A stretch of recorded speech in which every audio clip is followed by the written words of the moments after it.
G'day, mate. 40 here. So Steve Saylor is often regarded as some kind of radical, but I consistently find him the voice of common sense, and he nails the best winning compromise for this current debate roiling the right. Fewer but better immigrants, right? Let's import fewer people, but take far more care with who we allow into the country. And Elon Musk, he's retreated to essentially Steve Saylor's stated position on immigration. This is the time now to forge a winning political stance that would also be good policy. We want practical reform that will lead to fewer but better immigrants. So Elon Musk says, I'm referring to bringing in via legal immigration the top 0.1% of engineering talent as being essential for America to keep winning. That makes sense. I think that's a strong argument. And Saylor says, I'm fine with trading to the tech barons better access to the top 0.01% of would-be immigrants in return for fewer of the 99.99%. It's time to put forward ideas for how to reform the immigration system to get more of the top 0.01% and less of the bottom 99.99%. Right? Fewer but better. So the New York Times has become a lot more fair to Donald Trump since he won the election. And right now, the top upper left portion of the New York Times is a fair article. Migrants, an end of COVID restrictions, fuel jump in U.S. homelessness. So we have more homeless because we're taking in so many low-quality migrants. Migrants, an end of COVID restrictions, fuel jump in U.S. homelessness. This article is by Jason DeParle and read by an automated voice. Homelessness soared to the highest level on record this year, driven by forces that included a surge in migrants seeking asylum, a national housing crisis, and the end of pandemic-era measures to protect the needy, the federal government reported on Friday.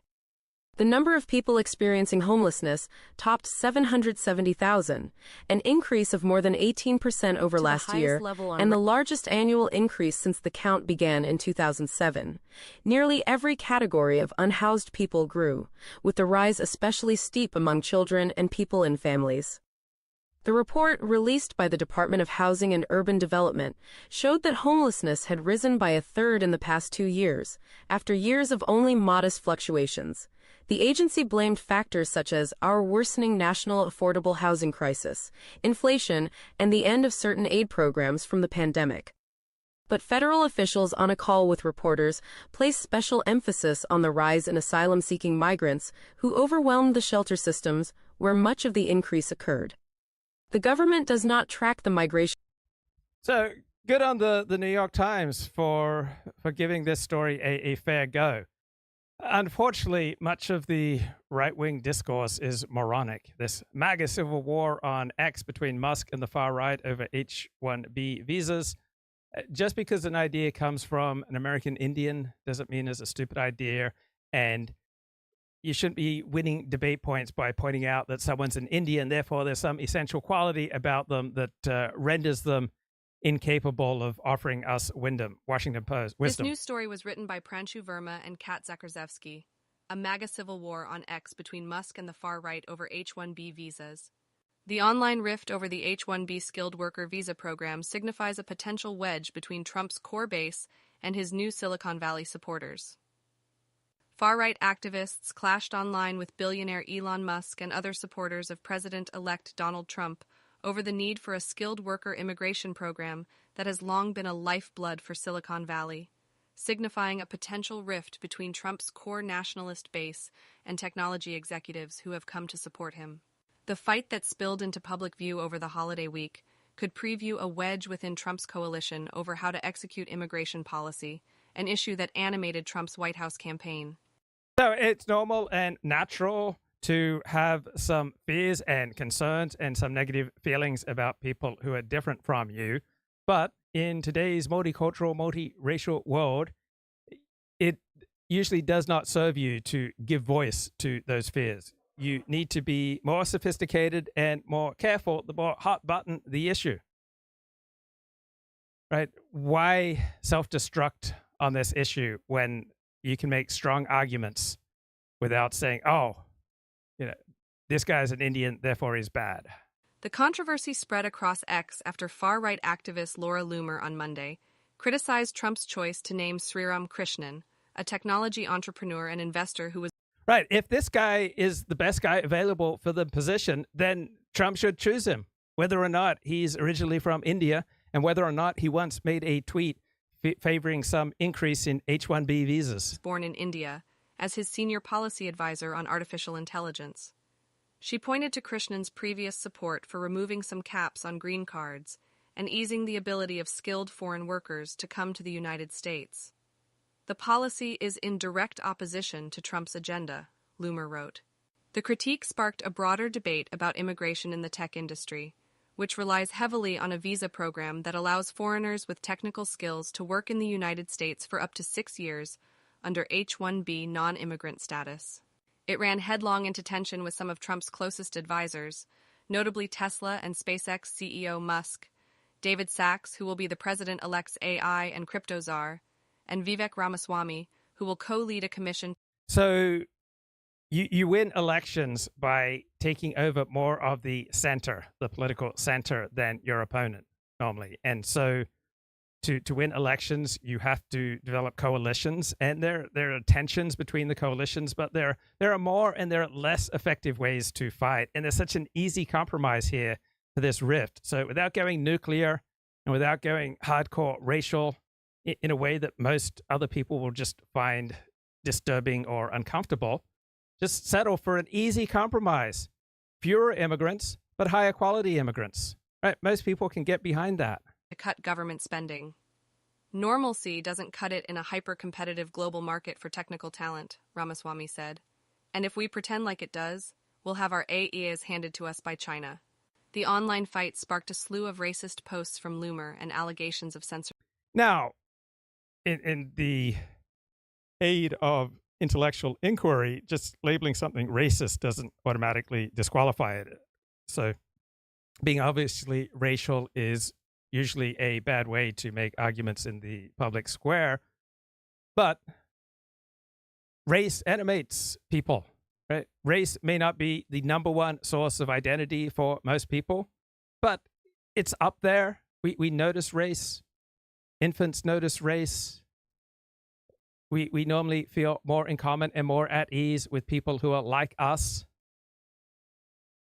So there are all sorts of things that are obviously true that you should not articulate out loud. Okay, so every man who's married or in a committed relationship is often seeing other women aside from his spouse who he'd like to have sex with. He shouldn't talk about that on a regular basis. He shouldn't throw that in his spouse's face. That's something that you should primarily keep to yourself and only share with a tiny number of people in discrete circumstances. So a dog humping your leg is true, but it doesn't mean that that's how you want to behave in public. She said her X account lost its verified status and premium subscribers because Musk, who owns the platform, was retaliating against her. A screenshot purporting to show that Loomer's X account had been flagged for violating rules against posting other people's private information bounced around the social network. The Washington Post could not independently verify the authenticity of the post. So much for free speech, she said in an X post on Friday. Quite totalitarian, if you ask me. So there is more free speech on Elon Musk's version of Twitter than there was prior to Elon Musk taking over the platform. That doesn't mean that there will be zero restrictions, that there will be zero consequences for anything that you say. There's more free speech there. So that doesn't mean that if there's some blowback and let's say Laura Loomer lost her verification status, that doesn't mark the end of free speech on X. Notable Republicans, including former GOP presidential candidate Nikki Haley, championed Loomer's position. There is nothing wrong with American workers or American culture, she said Thursday on X. We should be investing and prioritizing in Americans, not foreign workers.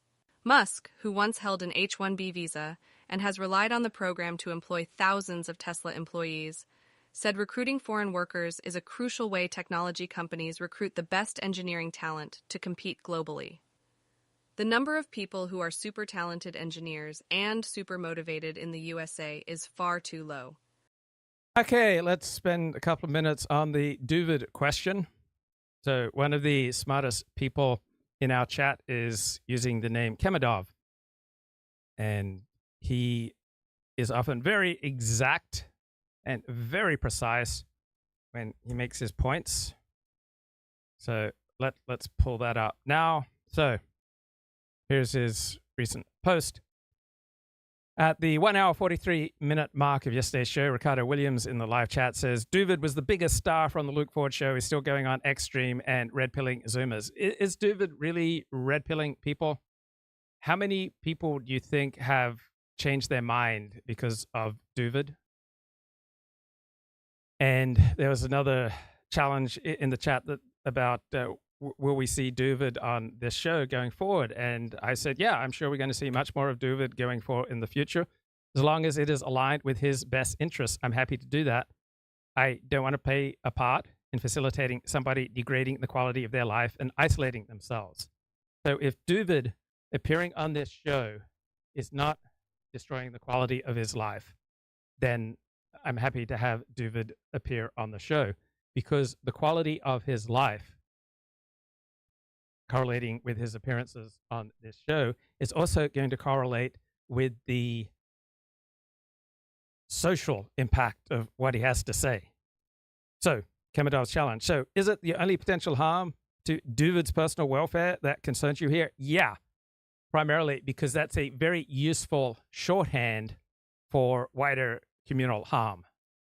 Because the Jewish community, I think, has achieved an excellent balancing of individual rights and group interests. If Dooovid was devastating to group interests, if Dooovid was dangerous for Jewish safety in America, if Dooovid was imperiling Jews, the Jewish community is very good at applying pressure to people within the tribe to bring them back to something, to a stance that is less damaging. So, Kemedov says, no concern for the harm that Jews may be placed in as a consequence of his red pilling. So, I don't believe that Dooovid is red pilling people. And I am skeptical that Jews are being placed in harm as a result of what Dooovid has to say, because Dooovid is making his comments with his face and with something that's very close to his real name. His real name on legal forms is David. So he's readily identifiable. And if he says something that is damaging to people, there will be a response. So Dooovid is doing what he's been doing online for over 6.5 years now. He's pretty open and honest about his own struggles and his own life. And here we go, back to Kemedov's commentary. So I don't think that Dooovid is recklessly endangering Jews. What about the recklessly incendiary adolescent antics that he so gleefully, wantonly wallows in?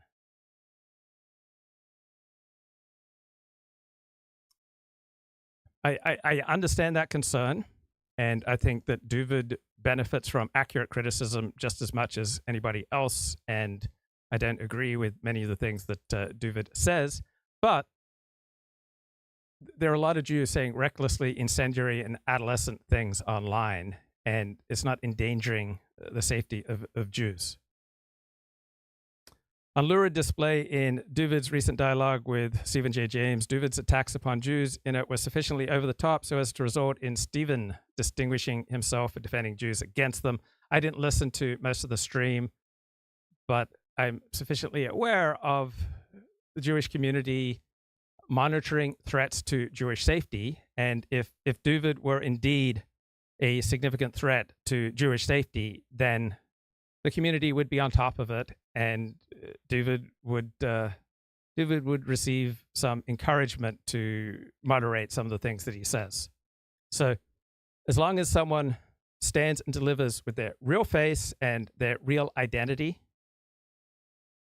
then they will face significant pressure to behave in a socially responsible fashion. And only extraordinary people will be able to continue in an anti-social manner when they're easily identifiable. So you can say that Howard Stern and this or that personality has been bad and is antisocial, but very few people can stand up to that kind of pressure. So normally we get cues when we act in a way that the tribe or the community does not like, and we will feel that pressure and we will tend to conform. So you could probably play me clips of 50 things that Dooovid says that I strongly disagree with. And I don't monitor Doovid's appearances online. I listen to him on this show, and based primarily on what I hear on this show, I don't regard Doovid as a threat to America, as a threat to Jews, as a threat to any group.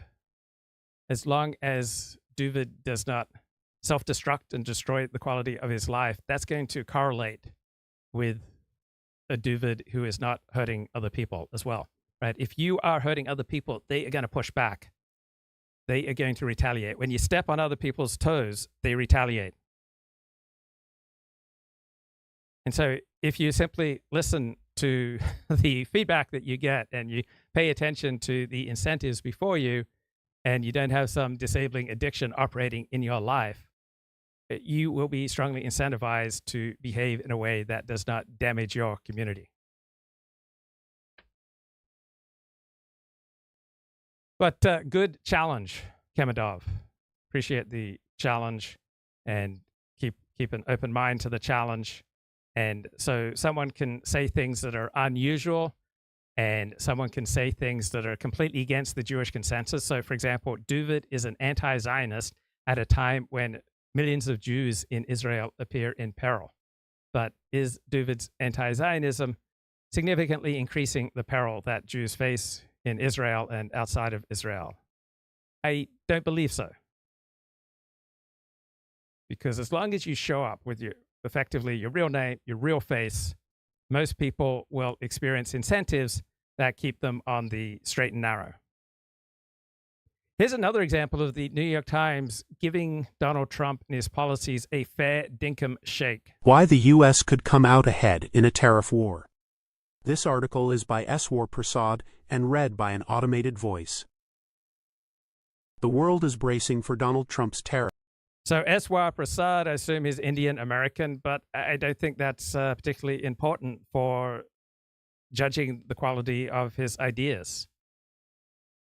Right? Either what he's saying is accurate, either what he's saying is important, or it's not. Does it really matter that his name's S.W. Prasad versus John Smith? Tariffs, and doesn't think he's bluffing.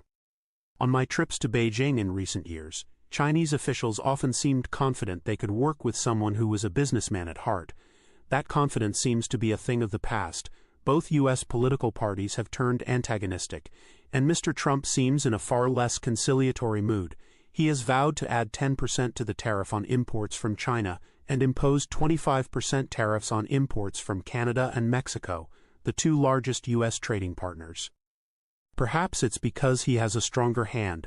So I went to UCLA, which has an economics program that is known as the University of Chicago of the West, meaning it's a pre-market libertarian program historically. And so I took classes under Russell Roberts, who's very much in the free market libertarian perspective. And that has been my primary thinking on trade and on economics until Donald Trump. And when I started listening to Donald Trump, I thought maybe he's got a point that a more balanced trade policy that puts a higher priority on American workers is perhaps the way to go. I don't have strong feelings on what degree of tariffs the United States should impose, but an important moment for me thinking about these issues was when I heard my former professor, Russell Roberts, who, by the way, we would have these long conversations after class, and he was someone who came from a secular Jewish background and became an Orthodox Jew. So he was a factor in my movement and conversion to Orthodox Judaism. And the things, all his plans that he talked about in 1989 to me after class, virtually every one of them he has done. All the books that he planned to write, he came out and published them. He's had a highly successful career. And I remember listening to him interviewed in 2016 about he was making the case for free trade with China. And he said that half of the reason that he supports free trade for China is that it's good for the Chinese and Chinese workers. And I thought that is an emblematic perspective from economists. They don't tend to be terribly nationalistic. So universities tend to be hostile to nationalism, and academic professions tend to be hostile to nationalism. And this notion that half of the reason you might support free trade is because it's of benefit to our greatest geostrategic rival seems disturbing to me. I understand why you think that way, because it's a normal assumption within the economics profession. But I would hope that your average American is America first in his outlook on the world. So the well-being of Chinese workers and the well-being of communist China is not nearly as the well-being of America and the well-being of Americans. Biden is handing off a strong economy, while much of the rest of the world is in a deep economic funk, making the United States better positioned to manage the fallout from a tariff war. No matter the virtues of these policies, they could end up hurting other countries a lot more than they hurt American consumers, making the United States look like a winner. The performance of the U.S. stock market is the metric that Mr. Trump seems to rely on most to gauge the success of his policies. Can you think of a better metric for the health of an economy than its stock market? It's obviously not a perfect metric, but it generally seems to sync. It generally seems to be highly predictive of what the next 6 months, a year will bring for an economy. If there's a better metric for predicting the future health of the economy, let me know. I can't think of a better one than the stock market. And it has been stellar, far outstripping the performance of most other countries. Tariffs, along with tighter immigration policies, are likely to cause a resurgence in U.S. inflation, but the United States has enjoyed strong productivity growth, even as productivity in other countries has been dismal. If that continues, which could hold down broader inflation, the pain inflicted by tariffs on U.S. consumers and businesses will be reduced. The imposition of tariffs is likely to mean a stronger U.S. dollar, which will make American exports more expensive. That undercuts Mr. Trump's goal of reducing the trade deficit, but it will also pull in more investment from the rest of the world. The field of battle has shifted in other ways too. At the start of the first Trump presidency, China's economy was powering along, with an annual growth rate of around 7%. This year and next, China will be hard put to achieve a 5% growth rate. A spiraling property market, perilous local government finances, a shrinking labor force, and brittle consumer confidence are making things worse. With China.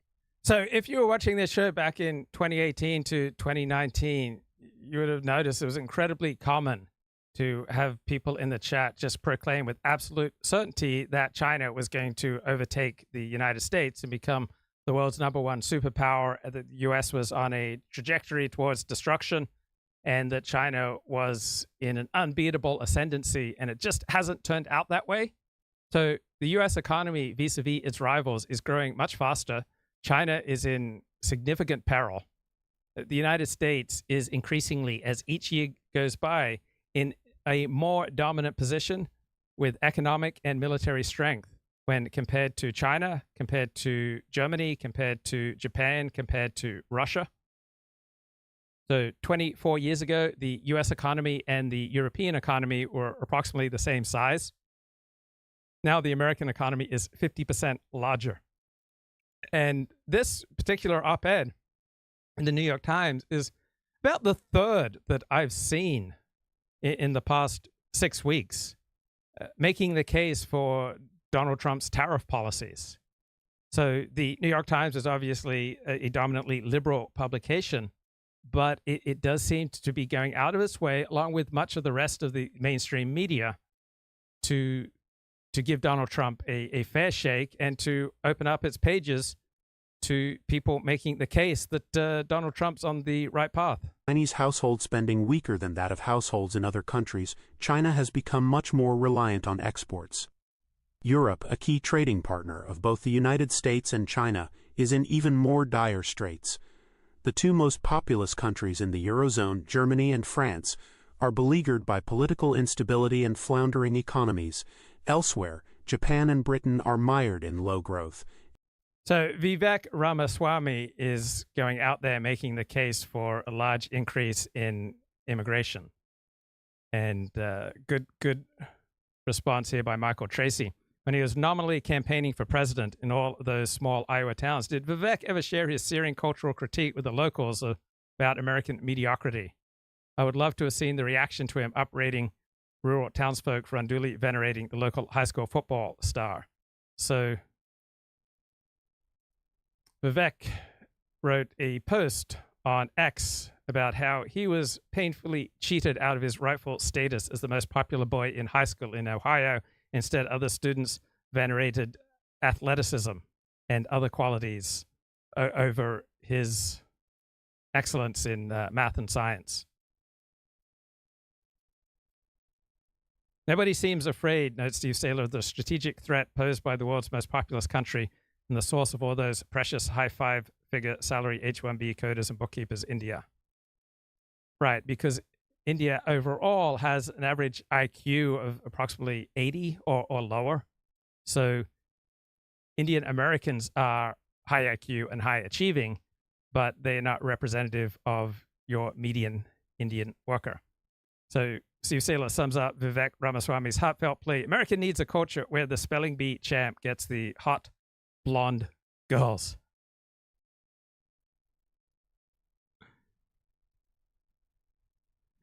And here's a good response on Twitter.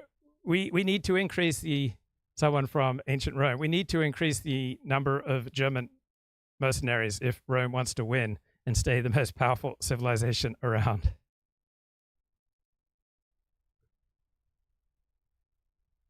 So what is 0.1% of the world's best engineers? Right, that's talking about 10,000 to 15,000 engineers. I think that's fine. So we issued 100,000 H-1B visas and 40,000 O-1 visas in 2023. Elon says we need to keep bringing in more. Perhaps you're not buying his 15,000 number. So if we indeed limit our H-1B and 01 visa intakes to 15,000 instead of 140,000, I think that would be fantastic.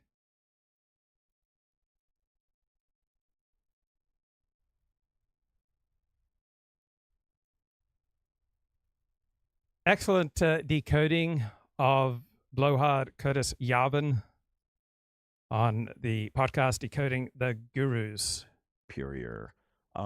This seems to me to be a subject well worthy of debate. And especially what started to concern me is that there's almost a sort of provincialism to the present, because when you're in a very provincial society, you tend to be very centered on where you are, and you dismiss sort of the rest of the world as heathens, barbarians, and, you seldom. This is Curtis Yarvin speaking. All right, let's have a look at the chat. Dooovid says, God forbid if Dooovid was a danger to the Jewish people, the ADL and Jewish organizations would be on it. You don't need an anonymous person in Luke's chat to defend Jews against Dooovid. Well, Dooovid benefits from honest criticism and accurate criticism, and Kemedov at times makes accurate criticism of Dooovid. Dooovid reads his critics. Dooovid listens to criticism. Doesn't always follow the criticism, but you can't say that Dooovid ignores his critics. Kemedov attacks Dooovid for the one thing I've never been questioned about, defending the roles of Jews in culture change, immigration, and multiculturalism. Part of the reason I stream less is because I do not want to be just bashing Israel, especially knowing I would not be able to change course of events. Stephen James reached out to request to speak to me, and he chose the topic, not me. Ironic that my biggest detractors are largely from Luke Ford's chat. Besides that, I really get Jewish pushback.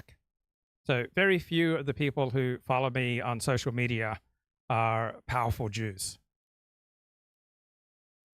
Although Halsey and some other defenders of Israel made an effort to claim I am not Jewish or lying about being Jewish and continue that narrative today. I believe Dooovid that he's got one Jewish parent. So Dooovid reads his critics, and I don't agree with Dooovid with his anti-Zionism, and I don't agree with Dooovid about many things, but just based on the things that Dooovid says on this show, and in the context where he's often getting pushback for the things he says on this show, I am skeptical that he's a great threat. I am pro-Zionist, right? I have the opposite views of Dooovid on a whole host of issues, but based on the things that I hear on this show, I don't think Dooovid is a threat. Now, I've had other people who, in their comments on this show, they were reasonable and responsible, but then they went out on their own on social media and said a bunch of unreasonable and irresponsible comments that had a devastating effect on the quality of their life.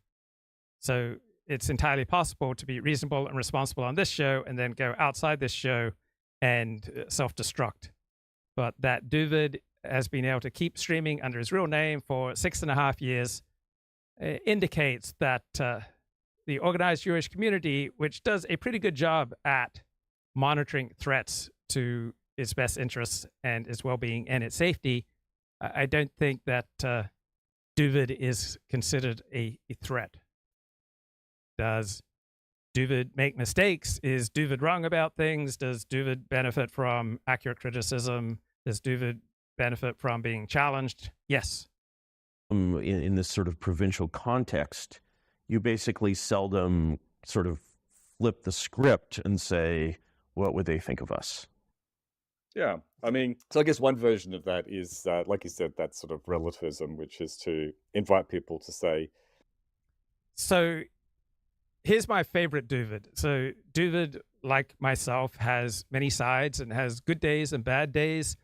He has occasions, like myself, where he brings great value to a conversation. And then he has other occasions, like myself, where there isn't much value brought. So here's my favorite Dooovid. I love Dooovid when he is honest about his life and about things that he's struggled with. So I love the unpretentious quality of Dooovid when he's discussing his life and his struggles. And another thing I love about Dooovid is that he will come up with challenges and arguments that I never would have considered in a millennia. So Dooovid will come out of left field with thoughts that would never, ever, ever have occurred to me. Now, on the other hand, defensive Dooovid, defensive Luke, right, don't tend to bring a lot of value. So when I'm defending myself, when Doovid's defending himself, when most people are defending themselves, usually they're not bringing much value.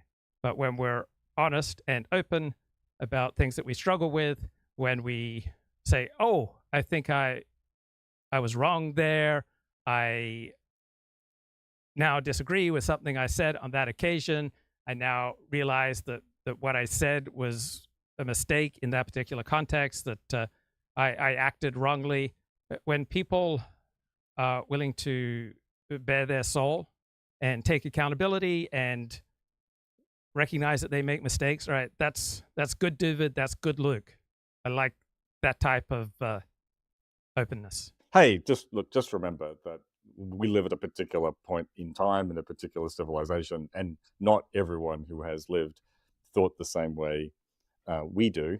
And we might possibly not be 100% correct, although, it feels like the way we think about things is clearly better than how, I don't know, Julius Caesar, Romans or Elizabethans or you name it, even religious Iranians say, if you want to go to different geographic places instead of times, other people see things differently. They might value different things we did.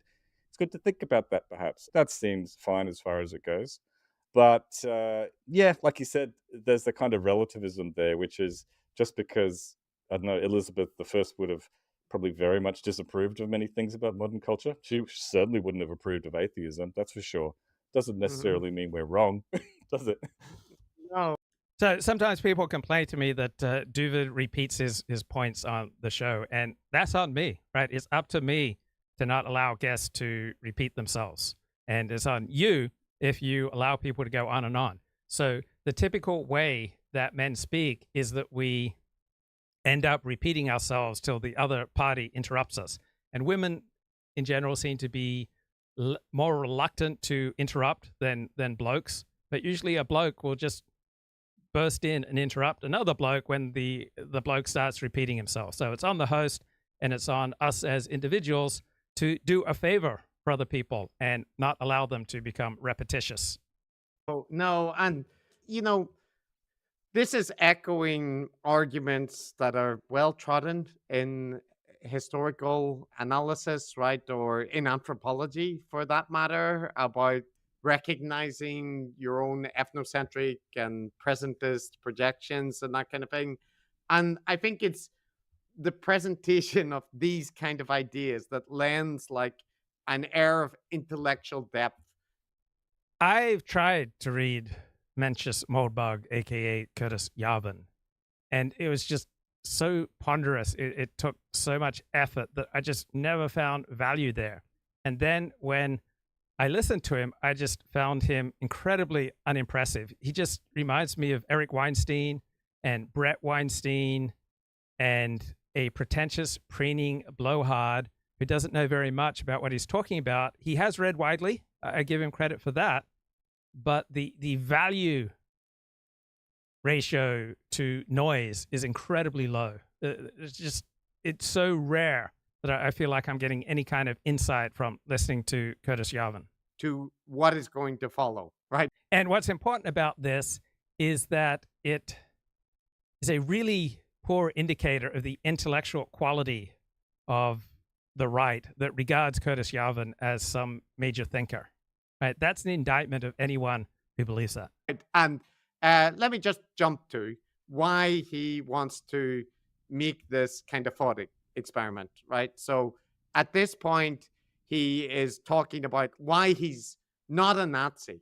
Okay, so he's not a Nazi, all right. But let's consider, why that is. It seems wrong. It seems very strange. This obsession with race seems very odd and very unpleasant. And we're taught, at the same time in the U.S. to believe we have these. So Dooovid notes he gets more personal attacks on this show than other shows because Dooovid has been a regular part of this channel for 6.5 years and people are familiar with him.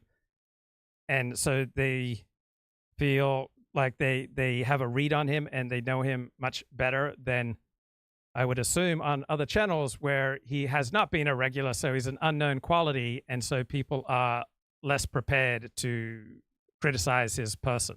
So the better you know someone, the more you feel like you've drawn a bead on them, then if they're saying something that infuriates you, the more likely you are to try to cut them to the bone. Two concepts of equal protection of the law and protected classes. How do these things, interact? It's very Orwellian. But, if I don't believe in this, what do I believe in? And the teacher says to them, well, it's very simple. The opposite of this is being a Nazi. And at that point, your 15-year-old says, well, then I'm a Nazi. And I'm using the British pronunciation, just because I'm here in the UK. And that's a sort of like that antagonism where basically you're part of the kind of stereotyped. You're sort of when you do that, and I like to warn people against that choice because it's not that. So this touches on an area where I have changed.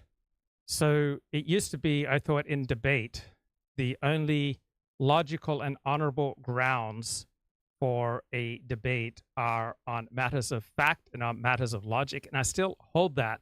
But that's not how the real world works, right? In the real world, we don't have the time, we don't have the information to assess arguments based on facts and logic usually. Usually we react to the person and how impressive they are and how invested they seem to be in telling the truth. And so even though I believe that facts and logic, those are the honorable grounds for a debate, but as we participate in life, we will tend to judge what people say on the basis of who they are. I think that's just the nature of reality. So if we find someone impressive, then we will tend to give credence to what they're saying. And if we find someone disturbing, we will tend to dismiss what they're saying without regard to the facts and logic of what they're saying. And I think that applies to many personal attacks on me and on Dooovid and other people that, yeah, in theory, arguments should just be about facts and logic. But in the real world, the way we live our lives, we tend to react to the person making the argument, and we judge the worth of their argument based on our reaction to that person. To be a Nazi is to be too radical. Actually, I think you must be much more radical than that. But it's like the sort of, you're inhabiting this caricatured opposition to the frame, whereas actually to be outside the frame is much bigger and much more interesting, and the past is much more enormous. So he doesn't like identity politics or affirmative action. He describes those things as Orwellian, which I think is a bit of a stretch. I mean, Orwellian generally refers to a kind of Stalinist, kind of totalitarian total control, which might be taking it a bit far. But anyway, that aside. That's the anti-woke position. That's the dominant anti-woke position, though, right? So Exactly. And that is now just their main talking point. I'm sure the trigonometry folks would agree that it is Orwellian, that things like affirmative action are preferred. And apart from that, his point is that, hey, you can not like that. So Kamadov raised a great point. Why don't you critique Dooovid not on the basis of his own personal well-being from appearing on this show, but on the basis of the veracity and importance and consequences of what he has to say? And my response is that you can usually see a correlation between consequences to a person and the quality of the things that they say, right? You come on here and you say good things, you do good things, you help people to feel good, then that usually correlates with being on the side of good. You come on here and you disturb people, you needlessly infuriate people, and you make them feel bad, then that usually correlates with negative behavior. So I have come to notice in my conversations with people online in the last 6 years in particular that pretty much everybody's worldview is largely a reflection of who they are. So I'm a happy guy, and I look at the world through a prism of finding more and more evidence of why I'm right and why being happy and optimistic is the true way to understand reality. Then I notice my friends who are depressed, all they see are reasons for why life sucks and why they are right to isolate. So our tendency is to see the world as we are, not as it is. And the things that we say publicly, when they're done under our real name, under our real face, they will have an effect on us.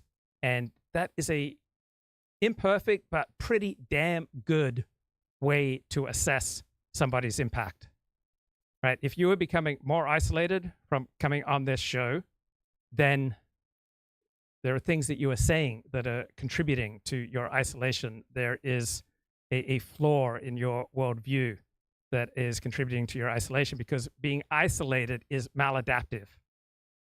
You will not reproduce. That's not a active strategy. It's not a winning strategy for life to become increasingly isolated. Getting banished from the tribe has historically been a death sentence, right? Life is just much better for most people when it's lived with other people. And so if you come on this show and you are not damaging your relations with others, or you're even improving them and you're bringing good people into your life from your appearances on this show, then that's a great thing. I'm unaware of suffering for my show. In my real life, the people are important to me. I am just not aware of any negative consequences, though I've heard secondhand about some opportunities that I didn't get.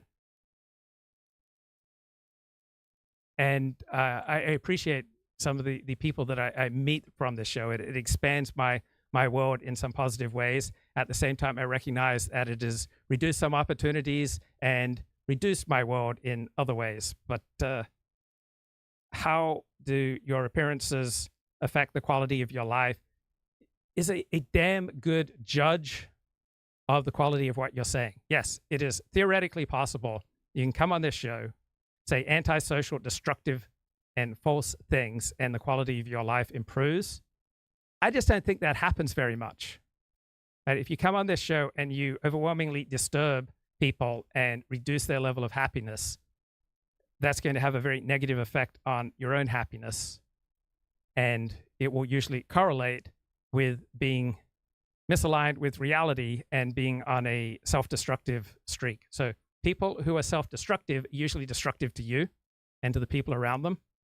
People who like themselves, people who respect themselves, are usually the type of people that you want in your life. You don't want people in your life who are self-destructive and who loathe themselves.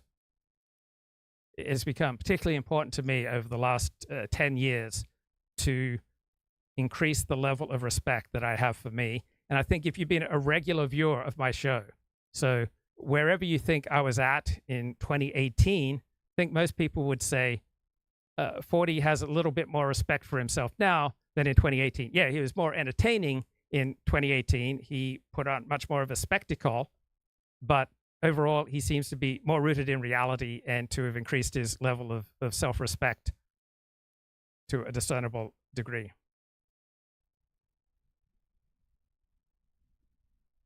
Let's have a look at the chat. I am one of Stephen J. James's more popular guests, says Dooovid. So I don't know if that correlates with being good or bad. I don't think there is a correlation between the number of views that one gets in a video and the merit of what one has to say. I met Stephen from Luke. People who watch Luke and end up in Stephen's chat are against Dooovid. They wonder why Stephen has me on or if anyone likes me. Jews are a critical people, assuming these critics of me on Luke's chat are Jewish. They are putting forward arguments why they disagree with me, but they tend to personally attack me. I guess I would talk it out or argue or debate with Kemedov. This guy has been personally attacking me for years, and I just started hitting back at him in the chat. All right, those are comments from Dooovid. Kemedov is very smart, very precise, and pretty much every time he criticizes me, it pricks me, it wounds me, because there is usually substance and merit to what he's saying.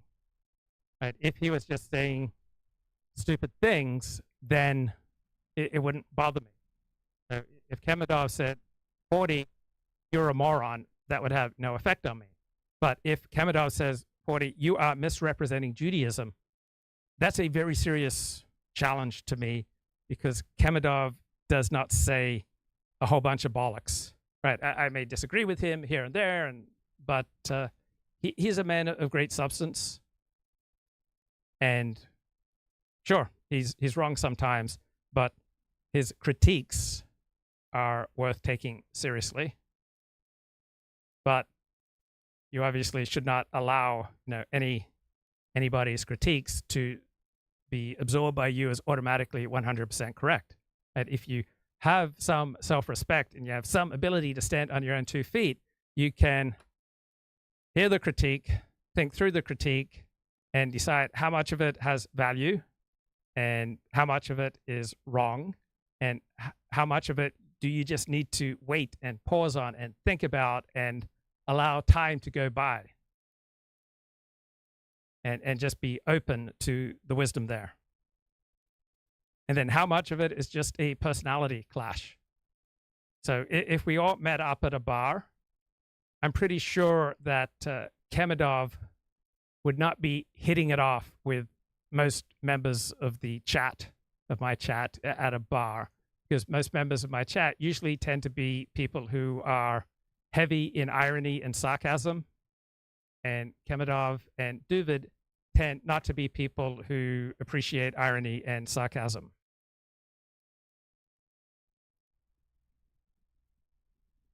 And not be a Nazi. There are other options available.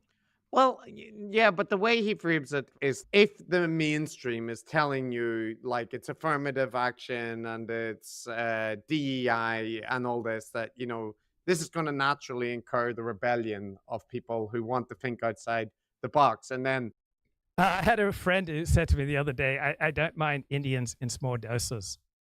And there is wisdom there. Let's just talk the bare, honest truth about how people react.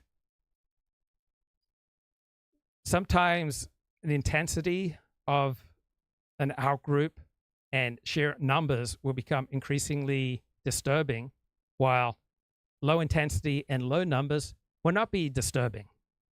So whenever Jews have comprised more than 5% of the population in a non-Jewish country, there has always been tremendous turmoil.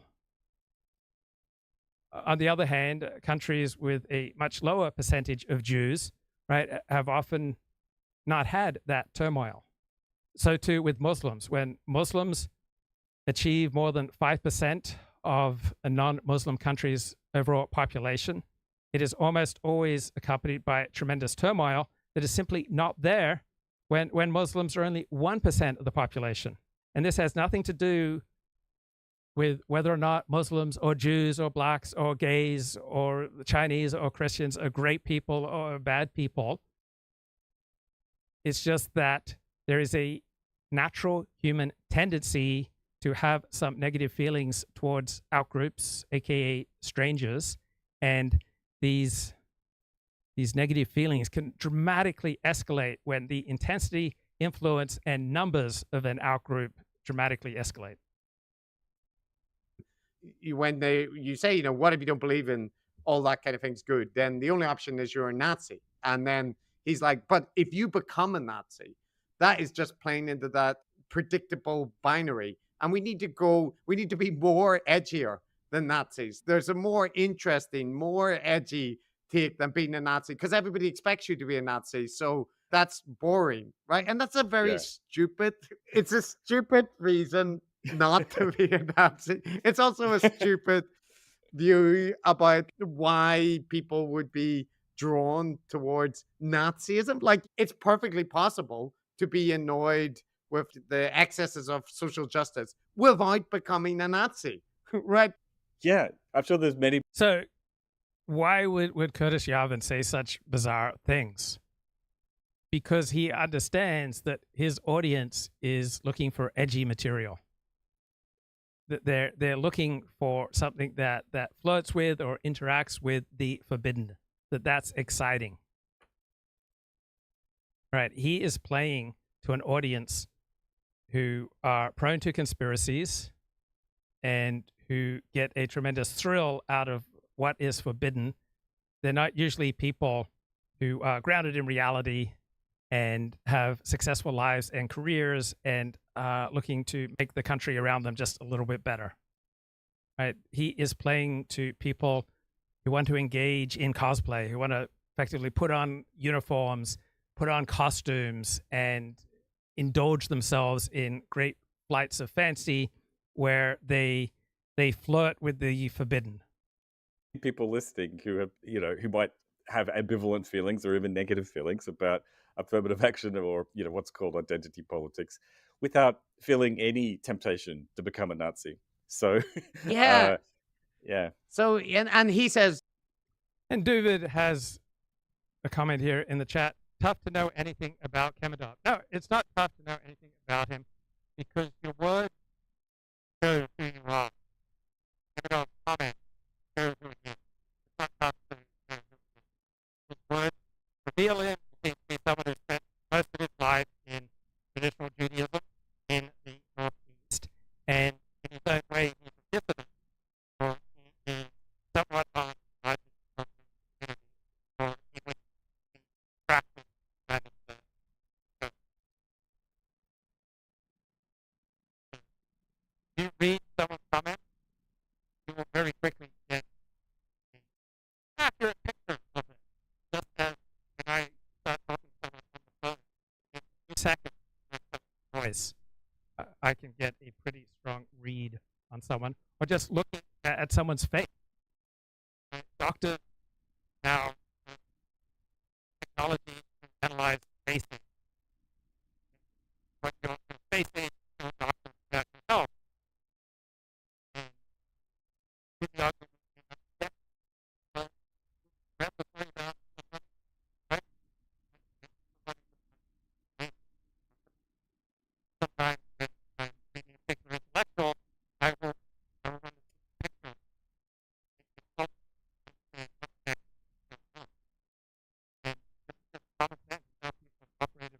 millennia.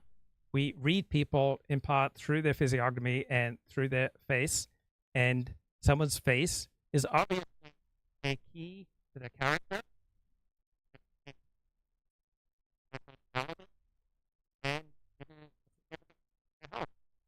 What your face age can tell doctors about your health. Scans of face photos are estimating people's biological age and even predicting how long they'll live. By Alex Janin.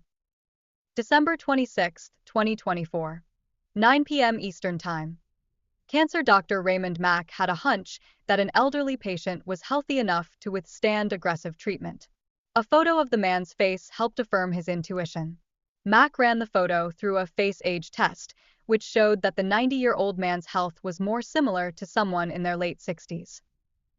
So many people have made significant decisions about me based on my face. All right. Many people have told me I just get a good vibe around you. They feel at ease. They confide in me. They trust me based on my face, based on my vibe, based on my physiognomy. And this has happened throughout my life. The face age test is an artificial intelligence model trained on tens of thousands of photos from patients and public image databases to look for signs of aging in the face. Mack and his team ran a study that found that the algorithm did a better job than doctors at predicting how long cancer patients would live. Their hope is that one day, the tool could be a standard part of assessing health. Already, separate versions of face age tests exist online where any Okay, I heard that I was buzzing. I hope I just plugged and unplugged. Hope that that's better. Buddy can upload a selfie and get an estimate of their biological age. Your face reflects the wear and tear of your lifetime, says Mack, a radiation oncologist at Brigham and Women's Hospital, who co-led the study alongside other Mass General Brigham researchers. We viewed this as a way to quantify a doctor's clinical intuition. AI is crossing the line from novelty into tangible patient care throughout medicine, helping doctors make decisions more often. Rapid analysis of chest X-rays is helping to detect COVID-19, for instance, while researchers are experimenting with models to identify. Perhaps when you say that I'm buzzing, you just meant that this show is alive, that it's dynamic, that it's electric, that it's filled with thrills and spills. Perhaps that's what you're saying. It seems like common sense that your face would be a pretty good guide to your health, just like your face is a pretty good guide to your personality and your character and your trajectory in life. We need to be more radical than the Nazis, right? Which is a worrying statement to make. Well, we all know what the exciting, edgy alternative is, and it's monarchism. But okay, chat says whatever Luke said about Kamadov, I couldn't hear. So my point was that your words embody you, right? Your choices are in language are an excellent indicator of your character. So I think we do know some things about Kamadov. It feels like he spent most of his life in the Northeast. Feels like he spent most of his life within traditional Judaism. It feels like he is on the margins of his community throughout most of his life.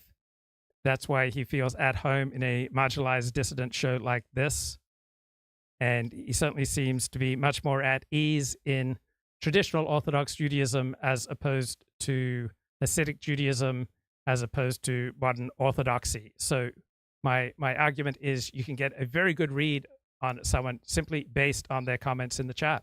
I feel like I know Kamadov, and I've never had any phone call or Zoom call or personal interaction with him. We'll get to that.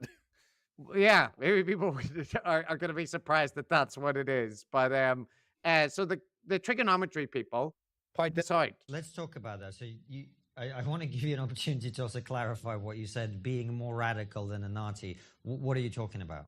So, I would say, for example, that, to take Shakespeare seriously is much more radical than being a Nazi. And so, when you look at the world of... And does Curtis Yarvin take Shakespeare seriously? No, he's like Richard Hanania, a bloviating fool with regard to Shakespeare. Elizabeth I, it's a world that when we take it seriously, we can barely understand. So, for example, And Dooovid says, I could take Luke's word that Kamadov is a great guy. I don't think I ever said he's a great guy. I said that he chooses his words with great precision, and that I take his criticisms seriously, and he often gets under my skin. I'll admit that. So why the hell would Kamadov get under my skin? So he's very good at getting under my skin, and I suspect he's very good at getting under people's skin. And he strikes me as, in real life, probably doesn't say a lot of words, but when he does speak, his words probably pack a punch. And I completely disagree with Kamadov on many things, but he gets under my skin because often there is substance and merit and logic behind what he's saying. Well, it's a digression, but I happen to be like many very intellectual people. I happen to be an Oxfordian. I believe that Shakespeare was the Earl of Oxford. And so, for example, to take the world of Elizabethan court poetry seriously. I don't think I ever seriously call anyone a great guy. I expect that there are some situations in life where Kamadov is a great guy. But there are many other situations where you would want nothing to do with him, where he would be a social pariah. And then there are other situations where he's Joe Average, just like me. There are some situations where I am dishonorable and slimy, sleazy, and dishonest. There are other situations where I'm courageous and a truth teller. Other situations where I'm charming and I make people around me feel good. And I have my uses. There are times where I shine, and there are times where I'm a pain and you wouldn't want me around. And I would expect the same is true with Dooovid and with Kamadov and everybody else. Right? There are situations where we will shine. There are situations where we will suck. And there will be other situations where we're mediocre. So this is one way that I've articulated it to friends and family, that I'm like a Porsche, right? I can be extraordinary under certain circumstances, but I can quite easily break down. Seriously, and to take, there's a wonderful speech in Troilus and Cressida where Ulysses sort of has his kind of defense of inequality and his defense of rank and his defense of like nobility. You'll not find an ounce of democratic sentiment in Shakespeare. Kamadov often criticizes me for my abrupt sign-offs, and people have criticized me for that for all my life. I don't like to linger over goodbyes in real life. Certainly don't like to linger over goodbyes on this show. And Kamadov mentions that my signature truncated sign-offs remind him of a 1979 book called Afterplay, A Key to Intimacy. Maybe I should read that. Perhaps the emphasis on sexual techniques has been at the expense of the emphasis on the more human aspects of sex, aspects which are never nearer the surface than in the post-intercourse period. Right. I have long not paid sufficient attention to the social niceties regarding the importance of conventional courtesies, including making a smooth sign-off. And so my girlfriends, I would talk on the phone to her for half an hour, 2 hours, but then I would just wrap it up very suddenly. And girlfriends have also commented that normally during intercourse, we would kind of match each other in a particular rhythm, but you just seem very intent on your own rhythm. And what was it that Lord Curzon said to his divorcee American wife? Ladies never move. It has been disruptive at times when they were just bucking way too much, and it just throws me off my bloody rhythm. And then I lose my confidence, and things go downhill after that. Yeah.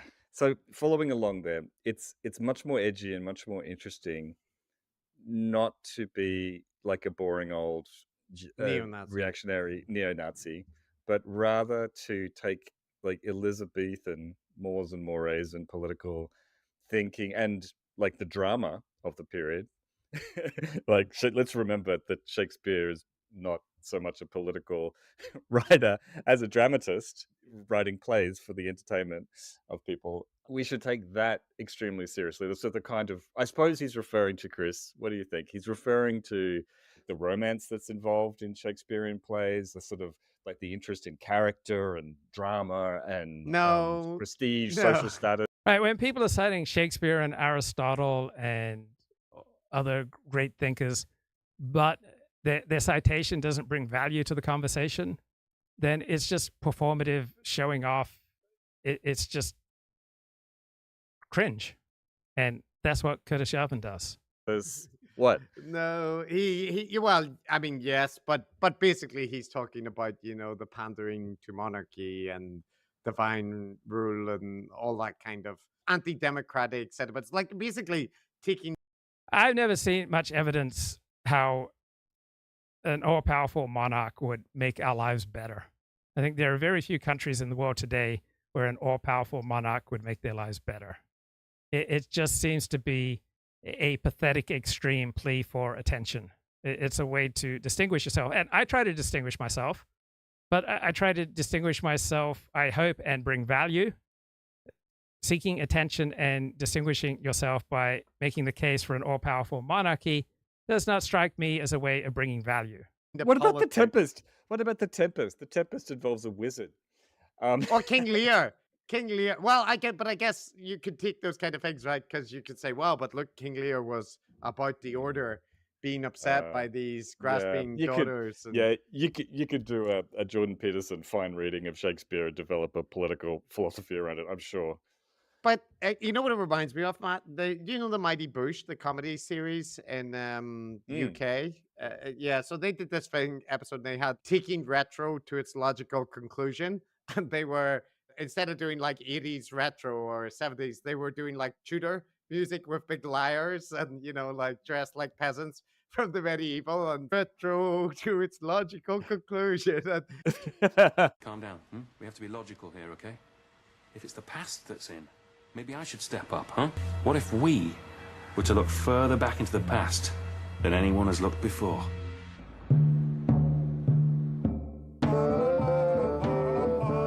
Bring it down now. Mash it up now.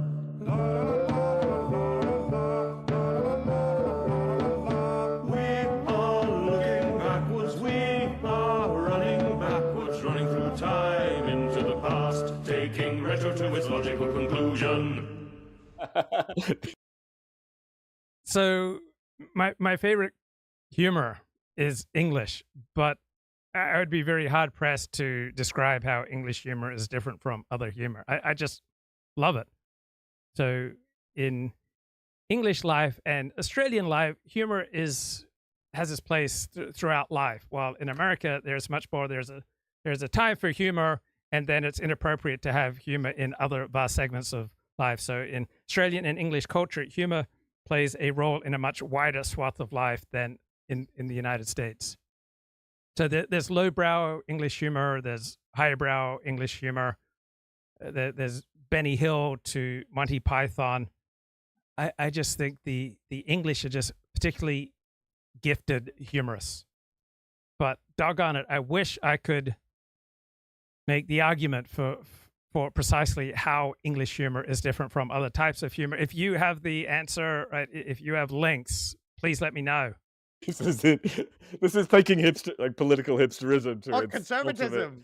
Yeah, like traditional values right back. But is he edgy enough? Has he considered going back to like caveman politics? Like he can be out-edged, I think, by somebody going to prehistory. Or what about Egyptian politics? Maybe that's what we should have. Pharaohs, right? And then the other part, I mean, it's actually painful to listen to because of the pretentiousness of it. It's like the worst parts of academia. That's exactly my experience of Curtis Yarvin. Painful to listen to because of the intellectual mediocrity and the preening, posing, performative nature of his interviews and public performances. Combined with the blowhards of the guru sphere. And he mentions, Matt, like many intellectuals, Right. I find it just excruciating to listen to Brett Weinstein, Eric Weinstein, Joe Rogan, usually giving his opinions, Lex Friedman giving his opinions, and Curtis Yarvin, and who's that other dissident right thinker that YouTube, Oren McIntyre, Oren something, just excruciating listening to, and Sargon of Akkad, Carl Benjamin. It's just so painful listening to their production of pseudo-profundity. He believes in the Oxfordian theory of William Shakespeare, right? That he was the Earl of Oxford. And if you look that up, the first thing it says is, while historians and literary scholars overwhelmingly reject alternative authorship candidates, including the Earl of Oxford. So all these posers like Richard Hanania and Curtis Yarvin, who go with the Earl of Oxford theory as the true author of Shakespeare's plays, they never come up with any substantial argument for why this minority position is correct. They just sign on to it because it's a way of confirming to themselves that they are of superior stuff. It's a way of posing that they see through the BS. And while all the academics believe that Shakespeare wrote Shakespeare's plays, right, they know better. But what underlies this type of moronic conspiracy thinking is a desperate need to appear superior. And I think I can say this because I've experienced it much of my life. I have felt a desperate need to prove the superior quality of myself because I was failing in real life. I was scorned and isolated and marginalized in real life. And so on my own, I was looking for ways to try to show that I really was a superior man. And so I found it tempting to embrace conspiracy theories because, yeah, I'm failing socially, I'm failing at life, but at least I see through the BS.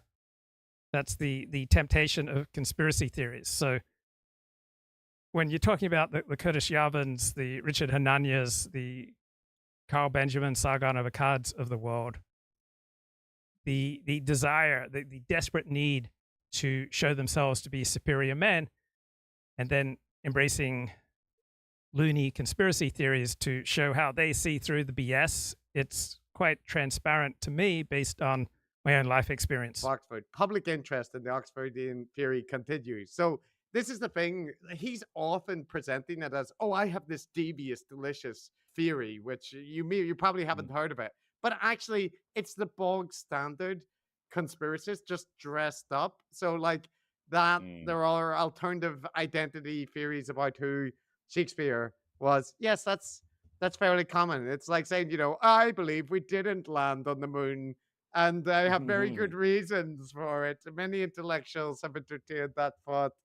There we got Pill Eater in the chat. How long till he says gay, gay, gay, gay, gay, gay, gay? Whatever Pill Eater analyzes political movement, society, culture, art, it's always comes back to gay, gay, gay, gay, gay. This is the gay origins of this, and this is the homosexual perspective on that. Like when you're talking to someone who's very strong in their black identity and everything comes back to blackity, blackity, black, or someone who's super strong in their Jewish identity and everything comes back to Jew, Jew, Jew, Jew, Jew. You know, yeah, I hear you. Well, there's going to be more of this. There's going to be more of this name dropping and references to abstruse lines of thought. So let's move on. Yes. So more though to explain like why he's not for Hitler. He's more complex than that, Matt. Whereas, for example, Hitler is a demagogue. You know, he's a very, and if you look at, for example, the relationship between Hitler and... So one of the first times that I just became convinced that Curtis Yarvin is a fraud was when I heard him talk about World War II and embrace all sorts of conspiracy theories that had zero factual basis and present himself as a maven of World War II. And the kind of the German nationalist right, great writers like Ernst Jünger, who, you know, there's recently, do you know Jünger? There's recently been a Jünger revival, amazing writer. And these people look down upon Hitler as a sort of peasant, you know, and anti-Semitism, you know, in German society in 1900, was a sort of peasant belief. The idea that it could become a serious thing that would result in serious consequences for people was unthinkable to these German aristocrats. So people react to Donald Trump's outrageous comments with justified skepticism. But when you just automatically loathe Donald Trump, that doesn't serve you in seeing the world more clearly. This is the Wall Street Journal here. And the summary is Trump's not even in office yet. He's already getting results, notes Ryan Saavedra. So Wall Street Journal, during his campaign, Trump said he'd take military action against cartels, pose a naval embargo to prevent drugs from crossing the border, and designate cartels and their leaders as foreign terrorists. He threatened 25% tariffs on goods from Mexico if the country doesn't stop the flow of migrants and fentanyl. And the Republican Party's platform included the use of the military at the border. In response, the leader of Mexico has rushed to show her administration is not soft on drugs and migrants. Her government has gone after fentanyl smugglers in Mexico's powerful Sinaloa cartel, seizing 1.3 tons of the drug in a record bust. She has sent her security minister to Sinaloa to oversee the efforts to take back control of the state, where organized crime dominates the political establishment and two factions are in a turf war. Mexico is setting up a unit of elite security officers who would be vetted and trained by U.S. law enforcement for operations against criminals in Mexico. So I don't like the personalist approach to understanding the world, right? Judging, is this a good person or a bad person, and then proceeding accordingly. The situationist approach is so much more realistic. It's so much more accurate. It's so much more useful. It has so much more analytical and predictive power. So don't look at Donald Trump or Luke Ford or Dooovid or anyone else primarily in the terms of good guy or bad guy. Look at them, look at us in terms of, in this situation, right, what's likely to happen, what will their contributions be, and what will their deficits be. So you can understand that Donald Trump is a deeply flawed person and recognize and be at ease when he's getting results, and recognize and being at ease when he's self-destructing. Donald Trump often self-destructs. I have great concern that the Donald Trump presidency will, like the first term, be marked by excessive amounts of corruption and incompetence. I loathe the instinctive Republican response of having contempt for government. Right? Government has an important role to play. So Ronald Reagan saying, government is stupid, and that was his ethos, particularly with the exception of the U.S. military, is a moronic attitude. We need the U.S. government. We want the most effective government possible. Many of Donald Trump's cabinet picks lead me to suspect we're going to have a lot of incompetence under Donald Trump, and we're going to have a lot of corruption. And in particular, his choice to lead the I.R.S., I think it is just a particularly bad choice. Billy Long, who wants to abolish the I.R.S., right? I don't think that's a serious policy proposal. And this old fat guy is a terrible choice to lead the I.R.S., and he's Donald Trump's pick. How a consulting firm and Trump's I.R.S. pick pushed a problematic tax credit. This article is by Andrew Duran and read by an automated voice. When Daniel Werfel, the Commissioner of the Internal Revenue Service, testified before a House committee early this year, he tried to explain how a pandemic-era program had become an expensive government boondoggle. Congress created the Employee Retention Tax Credit to support businesses and nonprofits that continued paying employees despite facing difficulty during the pandemic. But as time went on, and the public... So here are the Trump picks that I most despise. Bobby Kennedy to Department of Health and Human Services, Pete Hegseth to lead the Pentagon, and Billy Long to lead the I.R.S.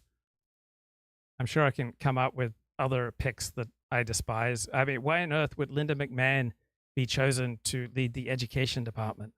Health crisis faded, more and more companies lined up to claim the government support, egged on by third-party companies that told them they could be eligible for millions, Mr. Werfel said. The further we got away from it, the more aggressive promoters and marketers started, in my opinion, taking advantage of honest small businesses and getting them to believe that they were eligible for a credit they truly weren't eligible for, Mr. Werfel told lawmakers in February. Seated behind Mr. Werfel in the hearing room last February was Billy Long, whom President-elect Donald J. Trump would later name to lead the I.R.S. Mr. Long, a former Republican congressman, was in Washington working with Lifetime Advisors, a company that had developed a booming business encouraging organizations to claim the credit. Mr. Long joined Lifetime's network of salespeople soon after leaving Congress in 2023, pitching businesses and nonprofits in his former. And I'm sure there are positions in life where an old fat guy like Billy Long would be a great pick, but to have him lead the IRS, I think, is a stupid decision. All right, back to decoding the gurus on Curtis Yarvin. And so, for example, if I, place myself in that time, I'm sort of with much more with a kind of Stauffenberg, kind of the old German aristocratic right who. So he's invoking all these names, Ernst Junger and Stauffenberg, and they just don't add any merit or any value to his arguments. He just waffles on in an incredibly indulgent manner. Eventually tried to blow up Hitler with a bomb and failed. And Junger himself is almost caught up in these purges and killed. Yeah. So he's being. So if I was to take a personalist approach to the world, which probably most people do, I would say Curtis Yarvin is friends with Steve Saylor. I esteem Steve Saylor. And so even though I don't see any value in Curtis Yarvin, due to the esteem that I have for Steve Saylor, I'm going to hold my fire on his friend Curtis Yarvin. Relatively clear. He's not aligned with Hitler, but more with the old Prussian aristocracy. A much cooler frame of reference. Yeah, although, again, he often does this kind of thing, Matt, where he makes this. So he aligns with the old Prussian aristocracy. How much do you think he knows about the old Prussian aristocracy? So I'd wager that he's probably read fewer than 5 books about the old Prussian aristocracy. I've read a history of Prussia. It's just performative, posturing, preening nonsense from Yarvin. Claim, these grand historical claims and just throws them in. And he says that, anti-Semitism was a kind of peasant belief. The aristocracy looked down on it. And yes, I know that the aristocracy might have looked down on Hitler, right? Yeah. This upstart little demagogue. But the notion that German aristocrats didn't harbor anti-Semitism in the pre-World War II period, I think that's questionable. So the right in Europe was traditionally aligned with the church and with the aristocracy, and ergo was tended towards having negative perspectives on Jews. The left was aligned with a more egalitarian society that was open to Jews. Now, what's called the right in America are those who would, in Europe, be called classical liberals. So all about the provision of rights to individuals and then let them succeed on their own merits. So a meritocratic perspective on the world in which Jews and other hierarchy groups are going to thrive. This would not be considered right-wing politically in Europe. Claim. I think that there would be plenty of historical sources which would speak that might not exactly be as rock solid a historical fact as he claims there. Yeah, and though the Prussian aristocracy may not have been populist in the same way Hitler was, they were most certainly authoritarian and militaristic, right? So, it wasn't all peaches and cream, but he likes them because they're aristocrats, right? That's it. It's like this stupid anti-elite elite or the outside elite. I can't remember. So just because our democracy and the ethos of liberalism that pervades our country has some problems doesn't mean that replacing it with an authoritarian, aristocratic, monarchical rule is automatically better. We have problems. I don't see how an absolute monarchy would just make things so much better. I remember how Barry Weiss recently framed Peter Thiel. They are billionaires and have influence over media and government contacts and all this, but they're the anti-elites, even though they're all hanging around in elite circles and whatnot. They're the cool. So one of the more sophisticated ways to analyze life is not to be inherently anti-elite or pro-elite, not to be inherently anti-populist or pro-populist, right? There are going to be times where populism provides a better method of governance and a better politics than elite rule. There are going to be other occasions when elite rule is superior. There will be occasions when the parties on the left will have a more useful set of policies to deal with particular problems that arise in certain circumstances. There will be other times when parties of the right have more effective policies. So instead of walling yourself off and regarding Jews or Indians or the right or the left or the populists or the elites as always being right or always being wrong, recognize the power of the situation and how different groups and different strategies work more or less effectively depending on the situation. Well, like so old-fashioned that it's come full circle and it's cool again now. Like Yeah. bell-bottom jeans are due for a rerun, right? Okay, cool. So just the So I moved to Australia to live with my brother after high school, and my brother was discouraged by how little I seemed prepared for real life. And one of the things that I wanted to do, I needed some dress clothes, and I wanted to wear my brother's old bell bottoms, and I wasn't particularly conversant with fashion, right? I had to receive a great deal of derision and contempt to raise my game and to take on my adult responsibilities. And I was quite let down when I looked in my brother's kitchen and came out and said, "There's no junk food here. There's no candy bars." So I hope Elliot Blatt is watching right now, because I'm about to tell a story that will warm his heart. So this is the new book I'm reading. It's called The Wolves of K Street, The Secret History of Big Money, of How Big Money Took Over Government. So back in the 1850s, the gun magnate Samuel Court attempted to secure a federal patent with the help of young women who'd been enlisted to entertain certain elected officials. To reach the heart or get the vote, the surest way is down the throat. That was the philosophy of Court's top lobbyists. In the 1970s, lobbying changed, fearing that increased government authority and widespread anti-business sentiment imperiled the future of capitalism. For the first time, industry leaders resolved to crush their political adversaries in the labor, consumer, and environmental movements. They incited a revolution in corporate political activism. They invented new strategies for deploying their clout. They created think tanks. They transformed Washington's once sleepy corporate lobbying community into a powerful influence.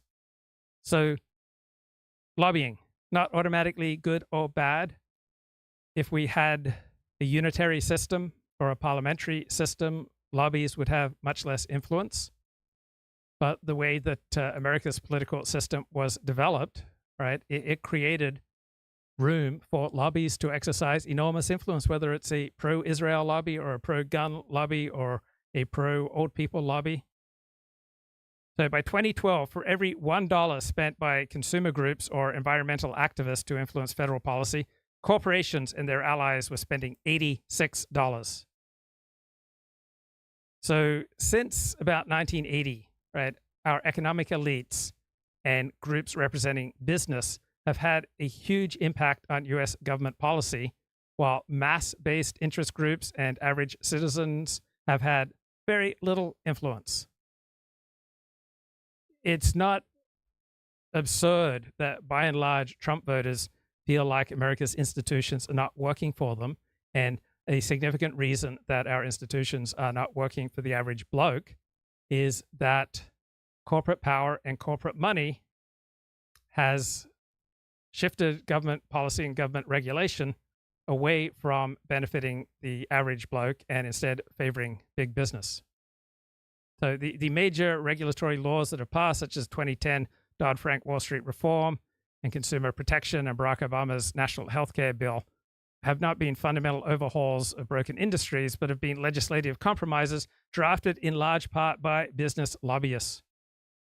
And key portions of these measures have been watered down by judges or rolled back by lawmakers or weakened during the federal rulemaking process.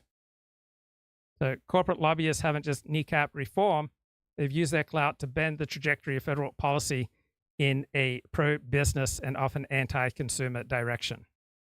So the broad parameters of federal economic policy essentially reflect the priorities of the modern corporate boardroom: lower taxes, fewer regulations, more free trade, weaker unions, less commitment to social spending.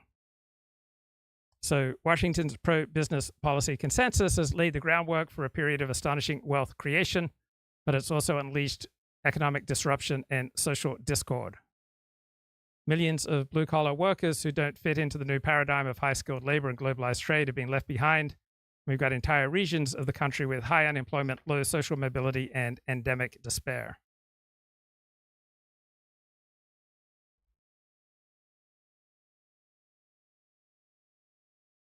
So in Jimmy Carter's reign in the late 1970s, he appointed a head of the Federal Trade Commission by the name of Michael Perchuk. And he was concerned about the risks of obesity, tooth decay, and other long-term negative health effects that sugary foods pose to children in particular. They also obviously pose tremendous risk to adults. So he directed his indignation at the corporate producers of sugary cereals and candy bars, who he argued targeted children with TV commercials designed specifically to hook them on sugar. So I would be open. In fact, I think I would like a ban on the advertising of liquor. And I would be open to restrictions on the advertising of highly sugary foods. And so this bloke argued that children still developing brains weren't capable of telling the difference between advice from an adult and a sales pitch from a multinational conglomerate. And commercial exploitation of children, he noted, is repugnant in a civilized society. And I think he's right. I used to be more free market libertarian, but I am open to his perspective now. So in the fall of 1977, his staff began working on a rule that would limit food producers' ability to advertise directly to children on TV. And this proposal jeopardized hundreds of millions of dollars in sales for food manufacturers and advertising revenue for broadcasters. And if this had happened a decade earlier, right, CEOs facing these threats would have likely thrown up their hands and swallowed the loss. But in the 1970s, with corporate profits declining and regulatory costs rising, business executives chose to fight back, and his efforts to regulate children's advertising awoke a sleeping giant. And the most effective argument that they seized on was, oh, you're creating a nanny state. Well, I'm in favor of some amount of nanny state, right? I want our government operating in our best interests and incentivizing us to curtail our destructive choices. So I think I'd be fine with forcing people to have to sign up with their ISP or some other place to get access to hardcore pornography. Otherwise, I'd be fine with people accessing the World Wide Web without ever having to encounter hardcore porn. I don't think that would be a serious restriction on our rights. Perhaps restricting or banning alcohol would be a great idea. I certainly would favor banning advertising of gambling. I would favor more restrictions on gambling than we currently have. I like some government restrictions on vice. So exactly where we mount the restrictions, I don't know. I don't have a strong opinion. And I'm not for criminalizing all vices such as gambling or eating sugary foods, obviously. But I'm in favor of some degree of a regulatory state and a nanny state.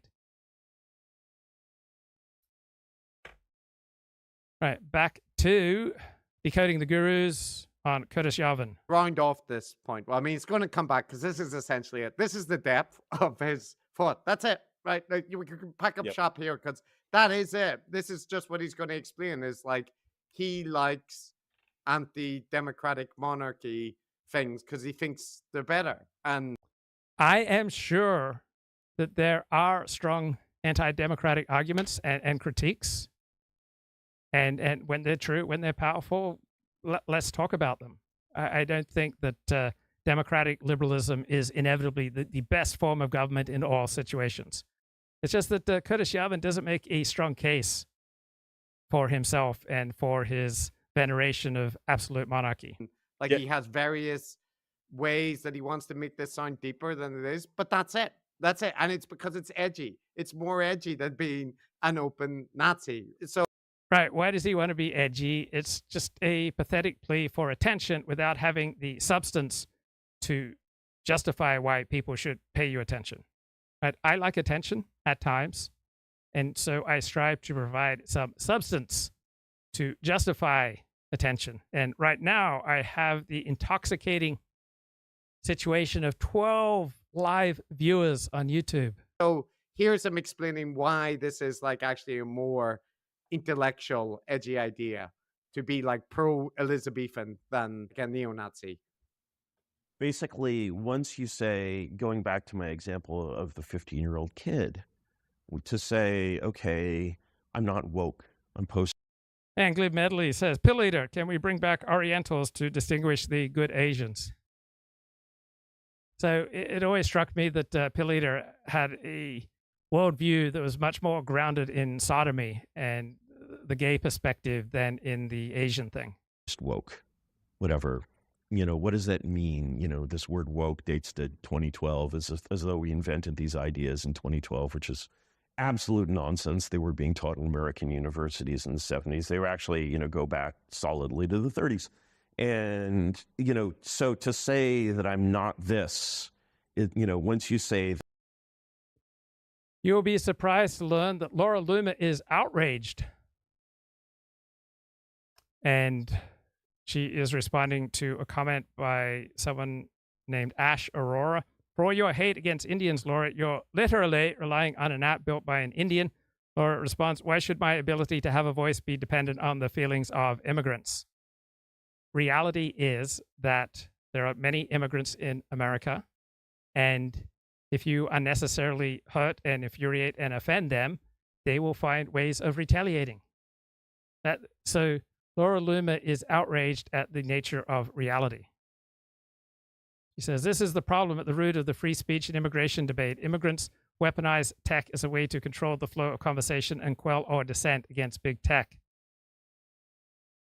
I don't think there's any substantial difference in the attitude towards how much immigration we should have between legal immigrants and native-born Americans. So Laura Loomer is incredibly hardworking and incredibly self-destructive. She's got this enormous chip on her shoulder that both gives her strength and energy because all of her life, according to her, is not working except for her advocacy of Donald Trump. And so she's got this chip.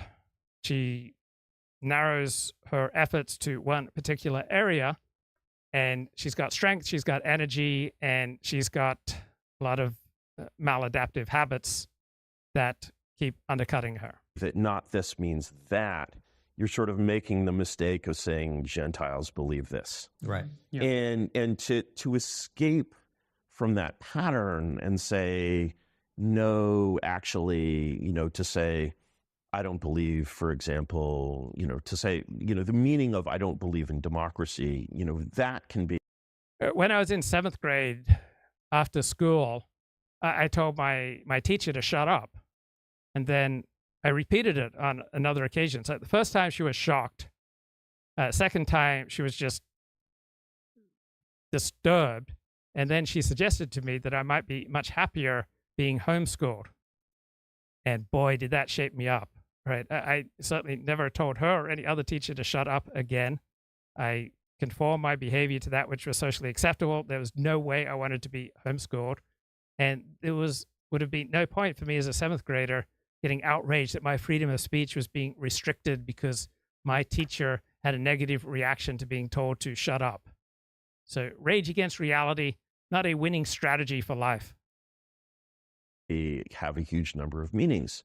But to group, for example, Hitler and Elizabeth I, either of whom believed in democracy, I mean, I can't imagine that. So Curtis Yarvin brings up Hitler a lot. And it's not because he's pro-Hitler, but because it's just so edgy. And when you bring up a provocative figure like Hitler without a reasonable and substantial basis, it just appears like you are a cheap attention seeker. Queen Elizabeth would have let that little man in her presence for more than a few minutes. And so sort of, it's so crucial to basically say, okay, I'm escaping from this, dichotomy, and even to sort of view this dichotomy as kind of a single line and say, okay, well, I don't believe in woke, but I'm not Hitler, but let's go, 10% toward Hitler. I'm a moderate, as they say, the best way to fight, radical racist terrorism is to support moderate racists. And, oh, no, wait, they don't say that. The decoders implying that Curtis Yarvin is a neo-Nazi makes me struggle to take them seriously. They're not implying that he's a neo-Nazi. They are stating explicitly that he likes to appeal to a crowd that wants to hear edgy things. Curtis Yarvin is a cheap attention seeker. He is a preening, posturing, bloviating attention seeker that just doesn't usually back up his attention seeking with much merit. And so there are all these other different fascinating, amazing directions to go to when you kind of let yourself out of the very narrow prison of the present and kind of into the past. Yeah, I mean, like we're doing. And the chat says nothing wrong with a lad testing limits. True. But you can test limits in a way that adds value to people's life, or you can test limits in a way that diminishes value. And so a dog humping your leg is being very authentic and honest, but that dog is not adding value to your life. I just never found that Curtis Yarvin was adding much value to my life. Giving him a lot of credit by actually checking the name drops, checking the references and seeing what he's referring to, but he's not spelling anything out except what. I talk about Hitler a lot on this show at times, devoted entire shows to discussing this or that aspect of Hitler. I hope I brought some merit to those conversations, and it's not just being some showy, pathetic, preening attempt to grab the attention of edgelords. What you said, Chris, which is that he likes old-fashioned, oldie-worldy, aristocratic order, and he's correct, I suppose, in saying that it's not specifically Nazism. He is against democracy, liberal democracies. He likes the oldie-worldy stuff. He likes the stupid, edgy edgelord stuff, though. Like, let's go 10% towards Hitler and 90%. Right, saying let's go 10% towards Hitler. Yeah, there is some humor there. It's not it's not something that would generally be heard by most people as a good idea. Right, if you are primarily interested in truth, and if you are primarily interested in promoting what is good, you wouldn't use that language. But if you wanted to be an attention seeker, then that's the type of language you'd use. Elizabethan monarchy, right? Or like the little, I want to support moderate racists to combat radical racist terrorism. Oh, ha ha ha! It's all it's tongue in cheek, but there's a point to it, and like how droll, right? But also that thing, Matt, about he's imagining how Elizabeth would react to Hitler and say no, she would dismiss that little man, and it strikes me as like intellectual Warhammer 40K neo-Nazi versus like it is of that caliber. Really, it is. Like, what faction do you like in this little intellectual playground you have of anti-democratic tyrants or figures from history? Oh, I don't like the Sisters of Mercy. I prefer the Space Marines. Like, I want to be a 40% or. Do you want to appeal to what is good in people and what is pro-social and what elevates people? Do you want to talk about public policy in terms of truth and modest improvements Or do you want to preen and perform and get all dramatic and attention-seeky like Nick Fuentes, Richard Spencer, Brett Weinstein, Eric Weinstein, Curtis Yarvin? And 60% this. And Curtis Yarvin is exactly that kind of person. If he were not fantasizing about his anti-democratic regimes and influencing MAGA Republicans, he would be painting his Warhammer 40K and writing about the lore. So it's not decoding the gurus who make it up that Curtis Yarvin loves talking about Hitler and neo-Nazis. Not that Curtis Yarvin is a neo-Nazi or a Hitler lover, but Curtis Yarvin loves appearing transgressive, and he loves speaking and cultivating an audience that is interested in forbidden history. Now, there is forbidden history that is powerful, useful, thought-provoking, provocative, contains merit, and then there is hidden history, which is bogus and lacking in empirical foundation. And Curtis Yarvin overwhelmingly seems to prefer the forbidden history that is simply bogus, based on very little evidence, where the evidence is overwhelmingly against him, but it fills his need to imagine himself as some kind of superior thinker. Of the various factions that he supports and why it's important, the Tyranids actually have an important message to send to the Space Marines or whatever. And God, it's like, this is your intellectual powerhouse. Is this? Charles Murray is an intellectual powerhouse. Christopher Caldwell is an intellectual powerhouse. Steve Saylor is an intellectual powerhouse. Ross Douthat has a lot of powerful things to say. Curtis Yarvin, not so much. Preening poser. God damn. It's just depressing. Yeah, when I heard that he was, advocating for a kind of monarchy, a kind of aristocracy, and it was somehow connected to anarcho, techno, libertarian. Right, that should be hilarious and thought-provoking and stimulating. All right, the idea that he's promoting a return to monarchy, that should be fun, and there should be something new and valuable in those insights, and he just doesn't deliver. Libertarianism as well. I thought, well, this will be interesting. At the very least, we'll have some sort of interesting rationale for this point of view. But it never actually happens in this discussion on trigonometry. He says that he's a fan of these things, and he does a lot of name dropping, but he doesn't really provide any arguments for that point of view. Right. If I said, I was having lunch with Steven Spielberg yesterday, and I provided nothing of value in connection with that point, that would just be preening name dropping. If I was making a case for low marginal tax rates and I start invoking Keynes and Adam Smith, but there's no value transmitted by invoking those names, I don't bring some merit to the discussion. I'm just dropping their names to try to sound more intelligent than I am. That kind of try-hard preening just rubs me the wrong way.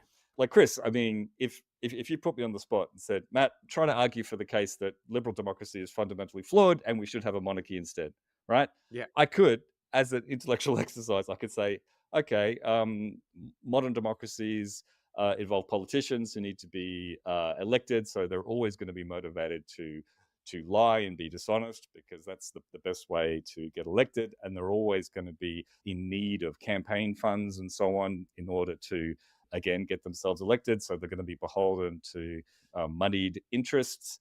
And most people are going to become disengaged or whatever with democracy and aren't going to think about it very much. And as a result, we're going to end up with misrule. I think that we should have, actually, I know it sounds crazy, but a hereditary monarchy. Yes, there'll be a fixed cost, like the UK suffers with their monarchy. But the flip side is that these are people who are guaranteed to be the heads of state, and they're not going to be subject to these corrupting influences because their position is guaranteed, and they're going to be in a position, it's a bit like having tenure, right, at a university. Yeah. They're going to be guaranteed to be able to put the interests of the country first. I mean, that's an example of an argument.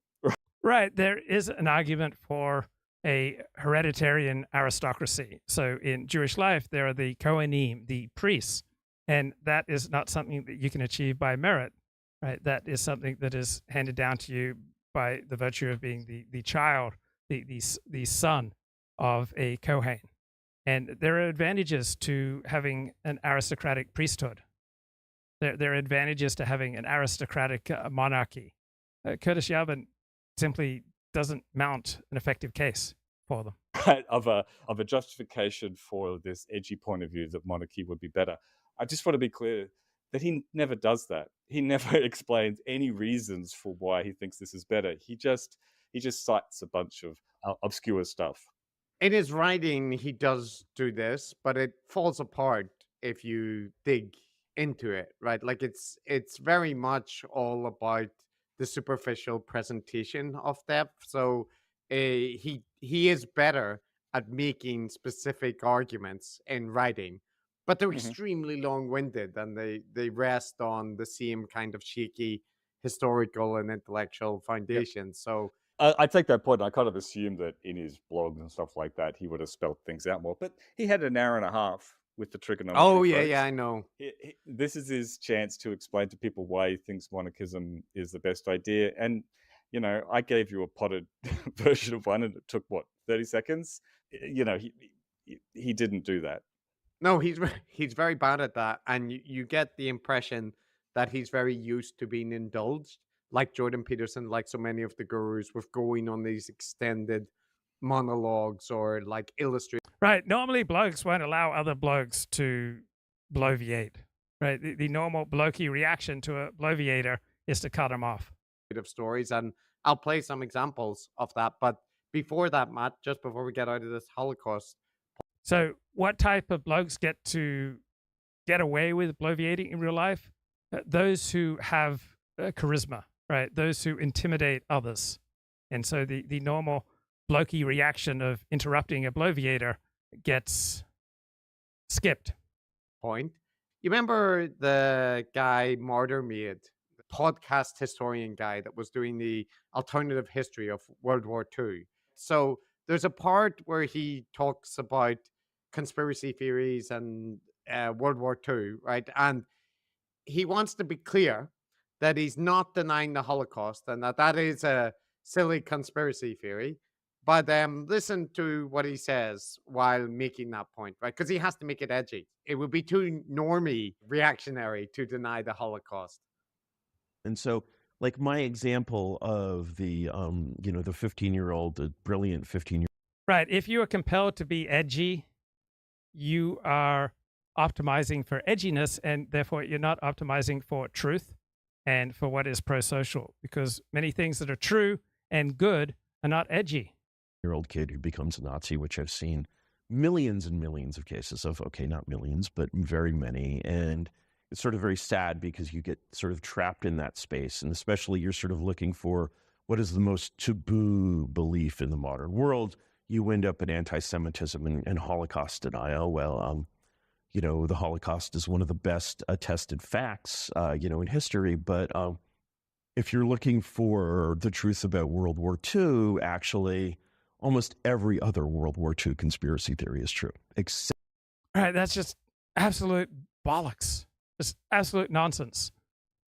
And thinking back to the glib medley comment, nothing wrong with the lad testing limits. So if you're in a relationship and you're constantly testing your partner, that's not going to work out well. If you are a member of a family and you're constantly testing other members of your family, that's not going to work out well. In other spheres, constantly testing limits is a great idea, but in the workplace, a terrible idea. With your relationships, terrible idea. To just gratuitously go around offending people without bringing value, that's a terrible idea. But in areas of scientific or open inquiry, scholarly inquiry, a great idea frequently. So testing limits, wonderful strategy in some areas of life, terrible strategy in other areas of life. Except Holocaust denial. And so President Roosevelt had prior knowledge of Pearl Harbor, totally believed this. For example, I don't want to go into details on this, but And so when we understand this sort of enemy, like if you look at kind of pop history, professional history kind of stuff. So Glib Medley says, hey, I was talking about a young boy, but do keep going off 40. Yeah, I use the chat. I use things that I listen to. I try to use everything that I can to go off. I'm looking for something to activate me, stimulate me, and even if I am taking the discussion completely in a different direction from anything that you intended, off we go. I am using and abusing your commentary. Plead guilty. Studies of the Third Reich, we understand it clearly as glass. We see Hitler almost perfectly. Understanding Stalin, have you read, there's a recent book, Stalin's War by Sean McMeekin that came out, a lovely history, kind of a revisionist history or someone, but impeccably. So does he have any scholarly background whereby he can justify his designation that this book is a lovely history, as opposed to how many years has he spent studying this type of history so that he has standing to bestow such honorifics on books? Academic of, sort of Stalin's perspective in the war, kind of recapitulates the icebreaker hypothesis. Oh, yeah. Okay, Chris, so he sounds a lot like this Marta guy. And Glib Medley says, I'm on the wrong vibe later. Yes, this show is not great for all people at all times, even regular chatters, even friends of mine, even people who often receive benefit from the show. You're going to frequently encounter situations where you'd be better off not listening to the show. This is not for you at all times, in all places, in all moods, in all vibes. There's a time and a place for some shows will provide some benefit to some people under some circumstances, and other people in other circumstances, they would be better off not listening. The other conspiracy theory that you've heard about World War II is correct, but what's this icebreaker hypothesis thing? That's like... The icebreaker hypothesis is that Stalin was planning to invade Germany prior to Germany launching Operation Barbarossa. Very slender basis in evidence for this conspiracy theory. It's used to justify the rightness of Hitler's invasion of Soviet Union in 1941. Not much of an empirical basis, but it is edgy. That Hitler had a grand strategy to, use Stalinist Russia. Like the non-aggression pact was actually like a plot to enable. It's like he was playing 9-dimensional chess, right? But it is not a view that is accepted by the majority of historians, because it is generally assumed that the non-aggression pact, although it was something that was going to be abandoned when it was strategically convenient, was temporarily useful, right, for the Soviets and the Nazis. So that's the strategy. So people like Peter Thiel and J.D. Vance are boosters of Curtis Yarvin, which indicates something about big holes in their understanding of reality. But in the same way, he mentions, President Roosevelt knew about Pearl Harbor. That's totally, I won't go into the reasons, but no, sorry, again, no, it isn't actually a completely that this is actually the 150 IQ thing. No, that is a bog standard conspiracy theory to the extent that it was in a Michael Bay movie called Pearl Harbor, right? But he presents it as, oh yes, this is the people that really understand the history knew that, the Americans knew the attack was coming in. They allowed to happen so that they could get involved. But he presents it as if the proper understanding, it doesn't fall for the obvious conspiracies. It knows the deeper ones are real. And no, he just buys into conspiracy theories. The notion that history is complex and some of the simplistic portrayals of World War II and World War I are wrong. That is the kernel of truth, which is true in Martyr Maid's presentation as well. But that is actually not that incredibly, that the cartoon Hollywood version of World War II, it actually was more complex. No shit, Sherlock. But that doesn't mean Pearl Harbor, actually, they did know about that and they let the attack happen. No, all the evidence suggests that is not true. Yeah, exactly right. Yeah, so the implication with this kind of thing, apart from the fact everything you said is true, that no, not every conspiracy theory about World War II is true, except for the Holocaust. But it does play into that, I guess, ignorant point of view, where unless you accept the Hollywood ultra simplified version of it, that actually was a little bit complicated. Like maybe some intelligence official was suspecting that there might be an attack on Pearl Harbor, and maybe it wasn't taken seriously enough. Like those are the little grains of truth here. But that's not what the point is, that history is complicated. Rather, the point is that this narrative that you've been sold about World War II, in which the liberal democracies were the good guys and the fascist totalitarians were the bad guys, you've been totally misled. And actually, you're going to be red-pilled or black-pilled into some totally alternative view of history in which everything you thought you knew is wrong. I mean, that's kind of the implication that people like him and Marta Maid, I think, would like people to come away with. Yeah, I'm not like the things that are presented here is incredibly, this will blow your mind, right? Like one of the things that he points out was, in the 1930s, communism was popular amongst like counterculture and revolutionary figures, right? Can you imagine that, Matt? That like communism was something that intellectuals and was the kind of cool and new ideology. So George Bernard Shaw, oh my God, really? That nice old man? There's no longer a party. It's now this sort of movement that sweeps through society. But if you look at the connections between what people who were communists in the 1930s, and everyone cool in the 1930s was communist, almost exclusively. And it was just an amazing group of people. I mean, they were brilliant. They were like, when I try to explain 30s communism to people today, I'm like, okay, maybe you went to gifted school, maybe you're a little smart, you're watching, a very intellectual podcast, probably, you've got a little bit up top. Imagine all the gifted kids in the world decided to form a party to take over the world. That was American communism. An amazing, amazing experience. And what this experience sort of, devolves into is, first of all, it becomes like progressivism, and people sort of forget where progressivism comes from. There's a sort of history of American anti-communism, which sort of takes on these kind of nationalist overtones and thinks of it as like this, sort of infection stemming from Moscow. I'm like, how to get to Moscow? How to get to Moscow? Of course, because of course in Russian intellectual history, you have the spectrum of Easternizers versus Westernizers. So on the one hand, you have Lenin, Nechayev, Kropotkin, people like that.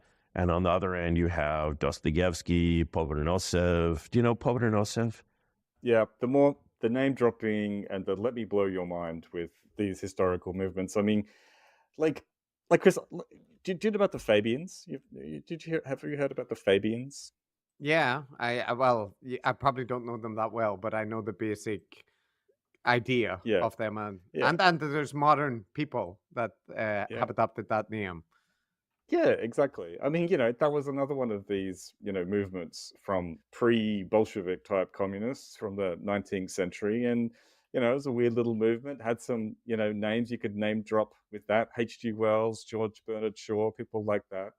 And you could point out that as well as having these sort of progressive and socialist type ideas, they also had some ideas that would have been deeply politically incorrect these days about colonialism and elitism and so on. You could waffle about that for a little bit and blow people's minds with this stuff, but like, who cares? Like, what?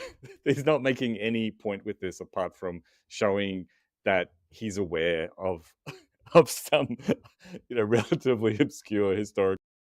So Glib Medley has a gift for profound comments, and I love this comment where he says, "I'm on the wrong vibe later."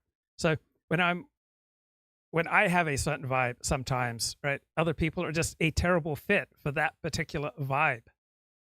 And the happier I am with my life, the more outgoing I am, the more I want to be social, and the more I crack jokes. The more I'm struggling with my life, the more humiliation I experience, then the less outgoing I am, the more I want to isolate. And so jokey, outgoing Luke is a great vibe for some people, terrible vibe for others. So some people I know are primarily outgoing and they love hours of other people's company. Other people are much more introverted and they just prefer the company of, say, one person at most. And then other people going through a tough time, they can't stand the company of anybody very long. Right? You could be the most magnificent person in the world and you'll get on their nerves. So I know people go on holidays with, say, a member of their family or a friend and someone that they are having a good relationship with under the pressure of spending an increased amount of time with the other person. One party stops communicating, then the other party tries to figure out what's going on. And so people who are getting on great, but they start spending more time together, right? They just completely fall out. So I love the analogy that human beings are like porcupines, right? Uncomfortable and feeling desolate when alone, but finding it incredibly challenging to fit in with other people. It's complicated to be close to others, and I will often enjoy somebody's company for 2 hours or so. It's the rare person whose company that I enjoy for more than 3 hours. So usually about 2 hours, 2 to 3 hours is about the max. And then I need to be on my own. So I can have a stimulating meal, stimulating walk, stimulating engagement with other people watching a game. But after about 2 or 3 hours, I usually need to be alone. I've often left social engagements probably too early for my own best interests because I wanted to be alone so I could work out a particular idea. I enjoy working out ideas. I enjoy developing essays, writing down notes for a show, and I'll just walk away from engagements with other people so I can be on my own and do my own thing. Narratives. Yeah. And so, you raised the point, Matt, about like his inability to answer questions directly or to, just lay out his point of view in a coherent fashion. So I'm going to play, this is a kind of bunch of connected clips, but it starts here with one which highlights the trigonometry dynamic. So here's Constantine noticing that it's been a while since Francis has said anything. Right, so maybe he wants to ask a question. So listen to this. I know the dichotomy that you're talking about. Yes. I'm just aware that Francis hasn't asked a question about how. You can hear me. I'm really first of all, it's because I'm really enjoying you talk about it, and I'm really enjoying the way that you analyze what has happened, and it's through a very different lens. I guess my question to you, Curtis, is. I've got Fox News on it, the background on a different window and looking at video of AOC. And I think she's the best communicator of any Democratic politician. She's a compelling, charismatic figure, even though I don't agree with her about almost anything. You've identified the problems. Yes. So what is your vision? What is my vision? Poor Francis. He's so good though. He's doing his best. But my question to you is, he's got it. Anyway, it wasn't a bad question. It wasn't a bad question. Good no, job, and actually, Francis is my hero in this because he does ask some simple but needful questions. Simple Jack. It's like simple Jack. But why is monarchism better than democracy? You haven't explained that yet. And he's right. Francis is right. And I don't know, you'll probably play some excerpts of it. I've got more. He proceeds to blather on without answering Francis's question at all. Don't spoil it, Matt. Don't spoil it. Sorry. So maybe he doesn't. Maybe he lays out his vision coherently. So he was asked, what's his vision? Well, you've described the problem. What is the solution then? What is your vision? So my vision is essentially to see the present as sort of continuous with the past. And my vision is to kind of in a way, break out of kind of. So obviously the present does have continuities with the past, and it also has separations, right? We're always living in a liminal space. Liminal meaning border. So we're always moving from one part of life to a different. When you're smart, you love living in an abstract world, but the more you live in an abstract world, the more tempted you are to get disconnected from reality, which I think is what happens with Curtis Yarvin. Undoubtedly a very intelligent guy, but sometimes too much time in an abstract world is not good for you. So composers of classical music, they spend a great deal of time in an abstract world. And if they're able to produce a work of merit, then that's a good thing. But if you're spending an enormous amount of time in an abstract world and you're coming back with the quality of work of Curtis Yarvin, you'd probably be better off having more engagement with other people. Right? We think much more clearly and accurately and profoundly and logically when we think with other people rather than just going off on our own, living in an abstract world. Not even, as a progressive, the 20th century revolution, but really to ask questions about the 19th century revolution and the 18th century revolution. And so, for example, one of my AOC is attractive, but that's not what makes her an effective communicator. There are many attractive women who are not effective communicators, and there are many ugly men and ugly women who are great communicators. favorite writers is, named Joseph de Maistre. So de Maistre is, he was trained as an Enlightenment man. He was trained basically in the school of Voltaire. And he basically sort of, criticizes the French Revolution from his somewhat safe position as a minister in Savoy. And, to sort of find the French Revolution discussed in a book, published in 1797 that could as well apply to the Russian Revolution, to sort of, even although so much of the 20th century bloodthirstiness has vanished, which is, I think, absolutely wonderful. We're very peaceful people. And, this is one of the reasons why I can imagine kind of very great political change. So he cites this French 18th century thinker, but there's no value added with the cite. Happening in a peaceful way, whereas most people see it as sort of violent. Imagine sort of, the fall of the Soviet Union from the perspective of a 1920s Bolshevik, of like the era of like war communism. There you go. That's his vision, is it, so far? Well, that's the start. That's the start, yeah. Let me tell you about Joseph de Maistre. Yeah, and also, what about, all the people in the heterodox sphere got so much mileage out of Kamala Harris having like waffly answers, looking to the future and not withholding to the past or whatever. What about this?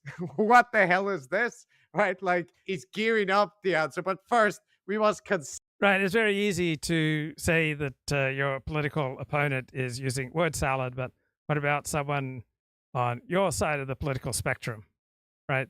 Curtis Yarvin uses a lot of word salad as well. consider, the reaction of the Bolsheviks to if they were looking at this reaction to, and then 1797 was when it was published, right? And you remember we covered the philosopher John Gray, who I feel gave Sam Harris something of a taste of his own medicine whenever he was asked to explain his arguments, against atheism.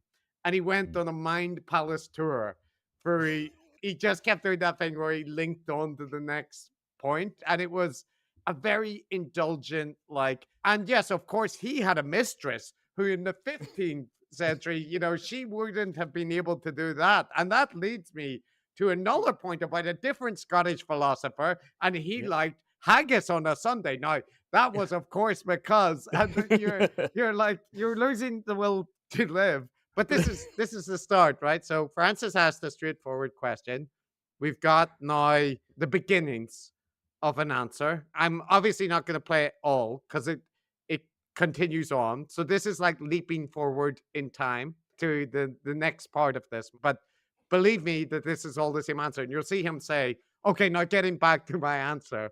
And if you'd ask basically, and this is why I'm sort of, in a way of leading up to, this answer is... Right. So if Curtis Yarvin was having this conversation inside his own head, right, no harm, no foul.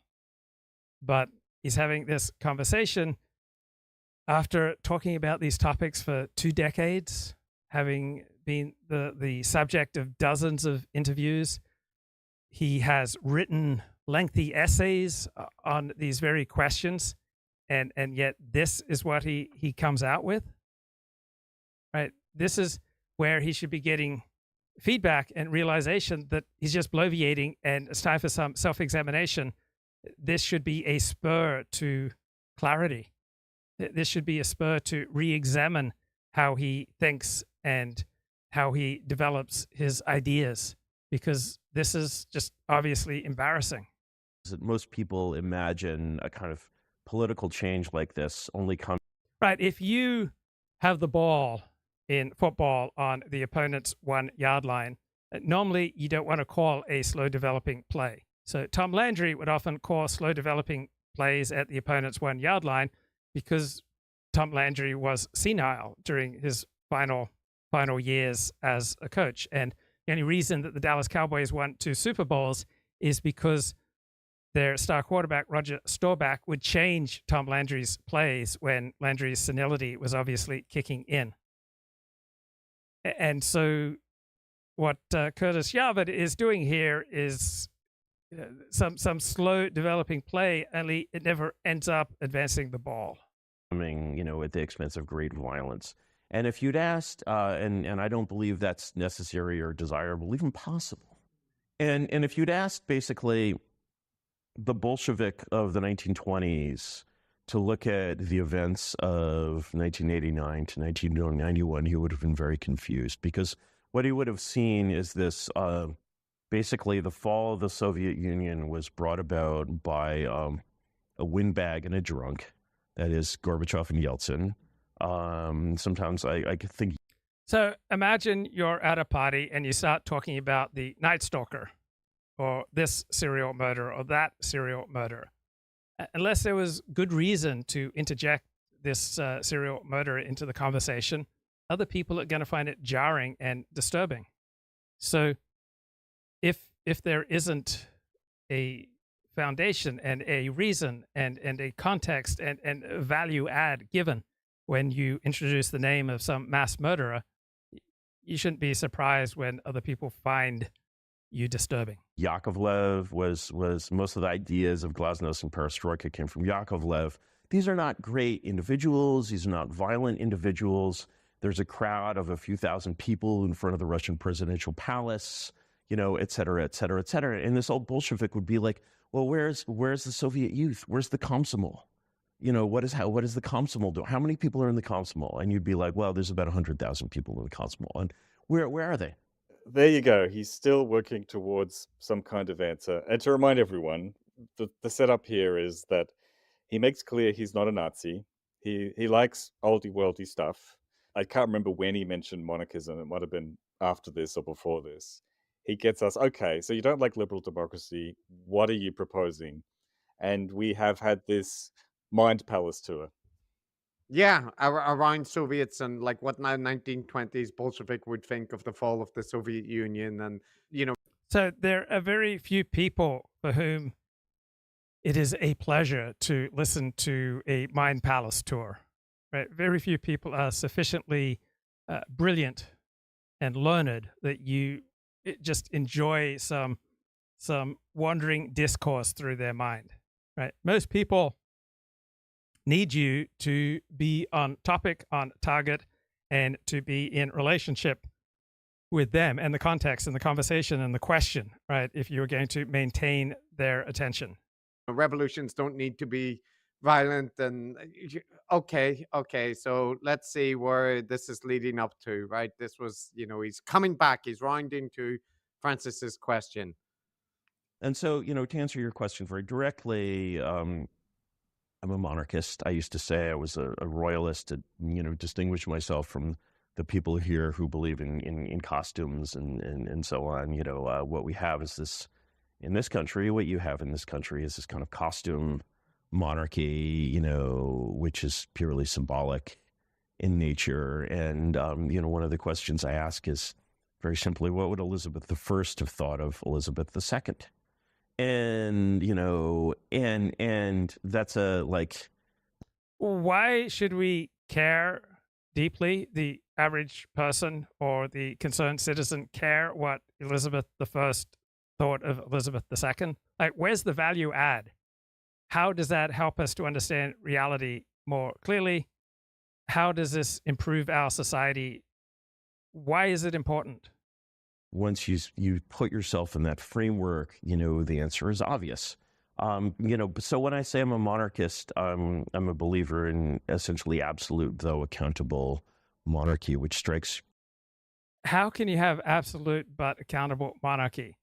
So dictators have some accountability, right? The Nikita Khrushchev, who was leading the Soviet Union through the Cuban Missile Crisis, his handling of that crisis led to him being overthrown. So plenty of dictators get overthrown without necessarily being executed. And on the other hand, in extraordinary circumstances, all democratic leaders have the power to abrogate all sorts of rights that people take for granted. So Curtis Yarvin doesn't seem aware that the American president has all the foreign policy powers of King George III. Curtis Yarvin loves the absolute monarch, but when it comes to foreign policy, the American president has essentially all the powers of an absolute monarch. He doesn't grapple with that. Also, when you invoke a state of emergency, whether that emergency is based in reality or is merely invented, then the executive gets to abrogate all sorts of laws and take absolute power in many areas where he did not have power prior to the emergency. So if the executive gets to invoke the state of exception, the state of emergency, then he can increasingly approach the powers that Curtis Yarvin is so enamored with. So this is inherent in every working democratic system, where the executive can seize dictatorial power because there is no way of designing a political system that is up to the task of meeting every single situation that it encounters. So every working democracy has within it the capability of turning into a dictatorship. So we saw during COVID, all sorts of rights that people took for granted were just taken away like that. And that is how it's always been in working democracies, and that is how it always will be, because most people want to survive, and that's even more important to them than political process. Right? There are times when the ends are more important than the means, and there are other occasions when the means are more important than the ends. Depends on the situation. Everyone is very, very strange. Right, so we finally got the answer. This was the point that he mentioned him being a monarchist. Great. I mean, we finally have an answer. This is his vision, right? Yeah. We had the Mind Palace tour. We had Joseph de Maistre. We had a little thought experiments about a Bolshevik thinking about revolution. So Curtis Yarvin and most people, they talk about democracy and dictatorship as though they are opposites. But every working democracy, every constitutional democracy has within it the capacity for dictatorship. Just depends on the situation. Declare an emergency, real or invented. And if you are the executive and you have the power, you can take away an unlimited number of rights, and you'll pull it off if people acquiesce. If people think, oh, he's right, he's onto something for our own good, for our own survival, we need a more dictatorial government right now. That happened later on. We think about what Elizabeth I would think of Elizabeth II. And now he just tells us flatly, okay, he's in favor of like a real monarchy, like a real absolute monarch. Great. I'm happy we finally But have with an answer. That's his vision. accountability. With accountability. Yeah, an accountable monarch. Yes, that's right. So, and this strikes people as very, very strange, Matt. It's so edgy. It's so out of people's fucking, mental boxes that it blows their mind. Like, you can see him so excited and pleased with himself that he's found, like, oh, this is so edgy that the Nazis are even confused what I am. And, oh, God, calm down, Curtis. You've just happened to have struck gold by telling edgy teenagers that they've got this deep intellectual knowledge about, the dark revolution and stuff. He's good at coining terms that are like satisfying for edgy teenagers who see themselves as, you know, the intellectual elite, the misunderstood people who are willing to look in the dark places, Matt, where normies. So apparently Laura Loomer and Elon Musk shared a Twitter space. And Ryan Grimm tweets, listen to a bunch of the Musk Loomer space. It's wild. This is so embarrassing. Musk says accurately and repeatedly. Loomer said she would escalate her complaint to Trump. And Musk asked her who she thought she was. You're not the people. You're a person. Let's get that straight. And insane person at that. And she often does come across as insane and embarrassing. And she's often right. And she's sometimes wrong. She is a formidable person. And it would be stupid to take a personalist approach to her and just try to decide, is she good? Is she bad? She is good in some situations. She's embarrassing and wrong in others. Fear to look. That's what he is very good at. But we have our champion, Francis Foster. He is the man of the people here, right? So he's got his answer, but this is not fully satisfying. Like, it took a while to get there, but Francis needs more elaboration on this point. So he asks for more detail. So who would be your idea of an effective absolute monarchy? Are we talking about something like Saudi Arabia?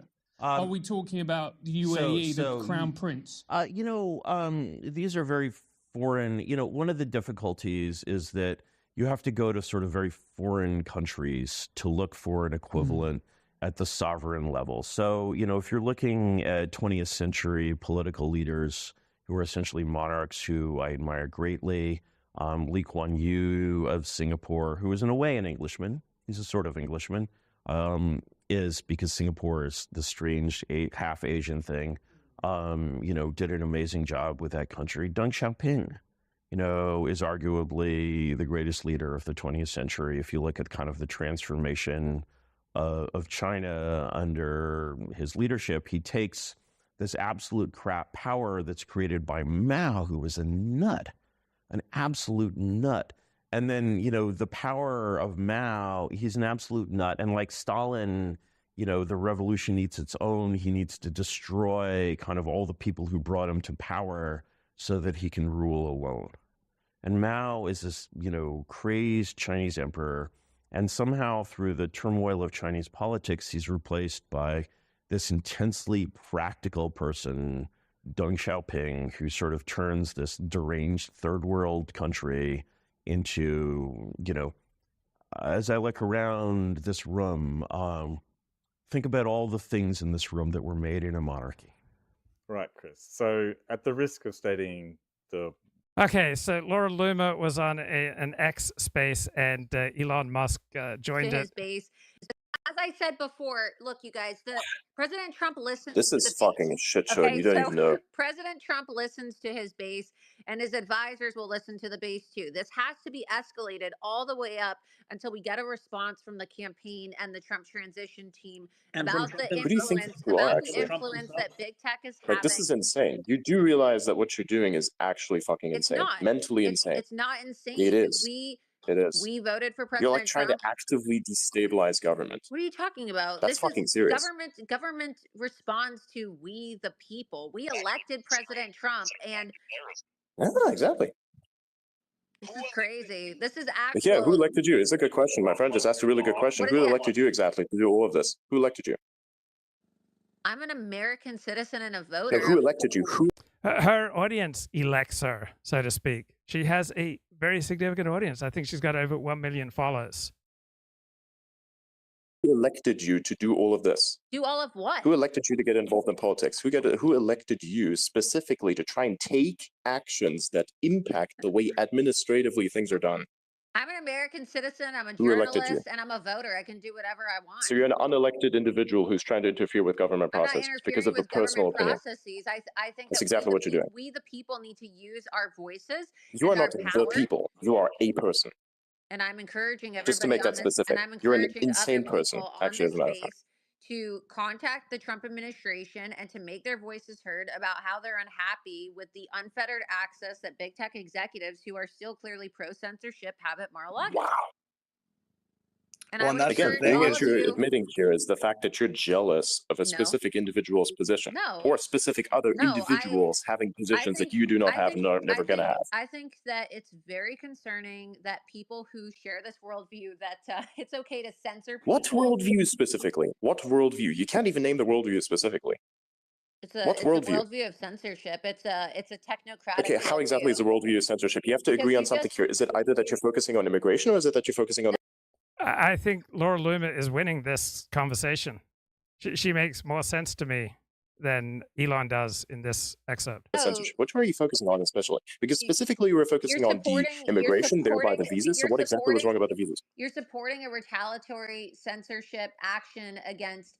No, tell me exactly what was wrong with his take on the visas. Specifically, tell me exactly what was wrong with it. It's completely oppositional to President Trump's original. In which way? From which perspective? Like, what did he say? Altogether, I mean, just supporting H-1B visas is in complete opposition to what President Trump said in 2016, and that he wants to eradicate the H-1B visa program. That is 2016. Welcome to the future. This is the current year of our Lord as 2024. No, promises made, promises kept. You're not original MAGA. You don't know what you're talking about. I'm not MAGA at all, motherfucker. What are you talking about? I'm not a political individual. I'm like this thing. I'm like a UFO above like some sort of strange water source that just like is floating there above the psyop layer. That's what I am. I have literally zero political thing with anyone. Okay. I don't care. That's your problem because you don't. I don't care left, right, center, inside out. You don't understand us. You don't understand. If you're. Oh no, I do understand better than anyone else because you told me to have.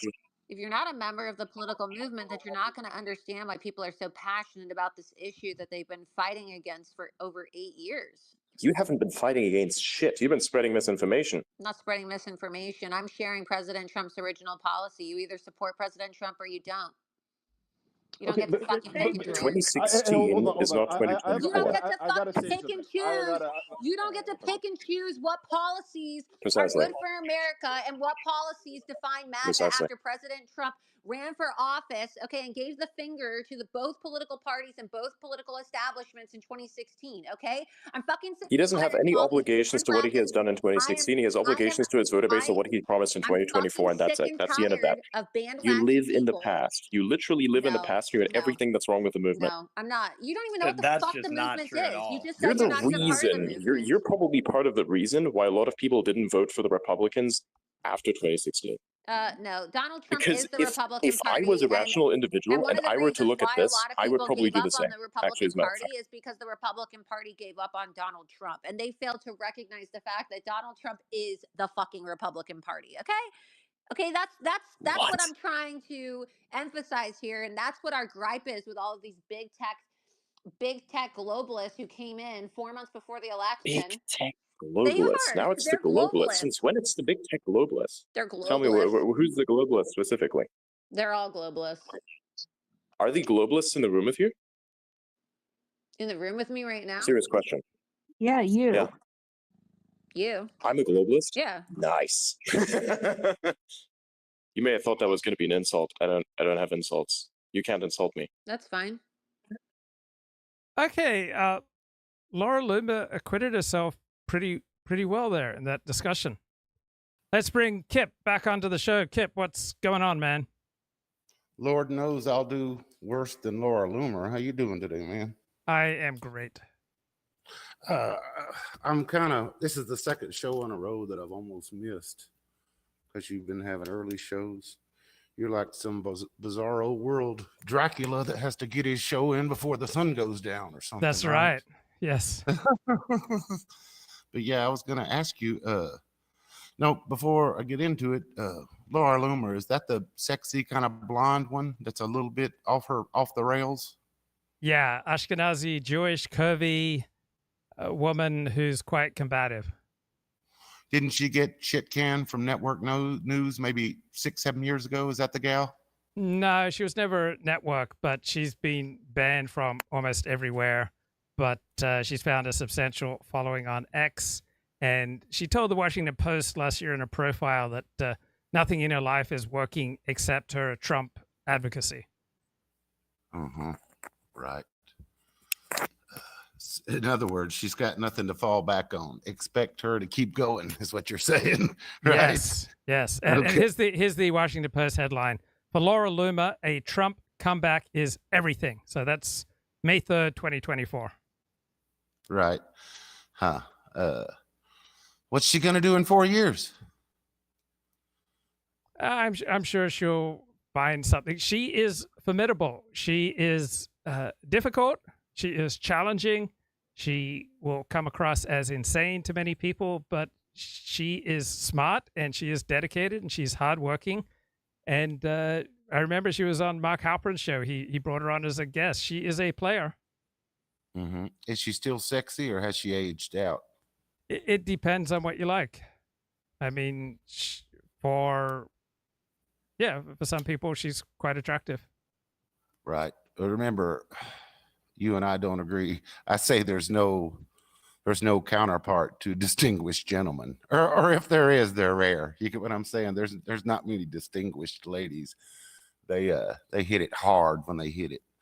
But anyway, I don't know if I was bored or whatever, but in the chat, I heard people mention that you used to run around with a Dennis Dell and somebody called a KMG.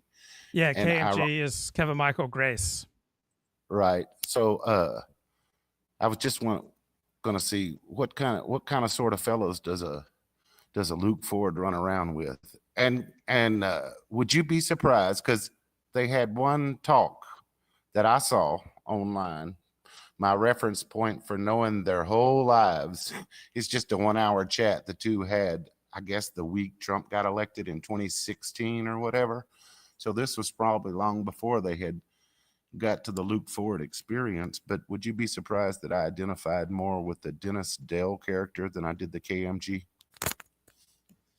No, not necessarily surprised, but Dennis Dale was a regular commentator on Steve Saylor's blog for years, and also a longtime blogger himself who would sometimes get quoted by Steve Saylor.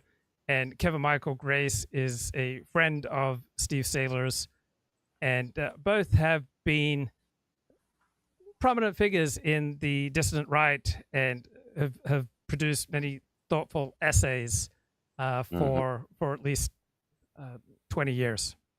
Mm-hmm. You know, the Dennis Dale guy, apparently he and I had the Marine Corps in common. He's a little younger than me, apparently. But I don't know. When I feel like the Kevin Michael guy, he just seemed a little bit too prickly for me. But that's just me. You know, that prickly Catholic thing is the same thing that Michael Jones makes his stock and trade on, you know, so there's a market there for it. You get what I'm saying, Luke? Oh, yeah. Kevin Michael Grace is very intelligent. My experience of him was that he was at least a standard deviation more intelligent than myself. So I sense that he had an IQ around 140. And he also has a powerful personality. So in radio, there are typically people who tell you the temperature and people who set the temperature. And Kevin Michael Grace is one of those rare individuals who sets the temperature in a room. He's just a very powerful personality. And when we did a show together, people were primarily coming to hear Kevin. And when we stopped doing a show together, I lost 90% of my audience. Mm-hmm. Yeah, I would say, you know, I can't pop the hood on Luke Ford's brain and look inside of it. Only you can do that. But if I had to guess, Steve Saylor is somewhere on your highest opinion list. And yes, you said that's who Dennis Dale was.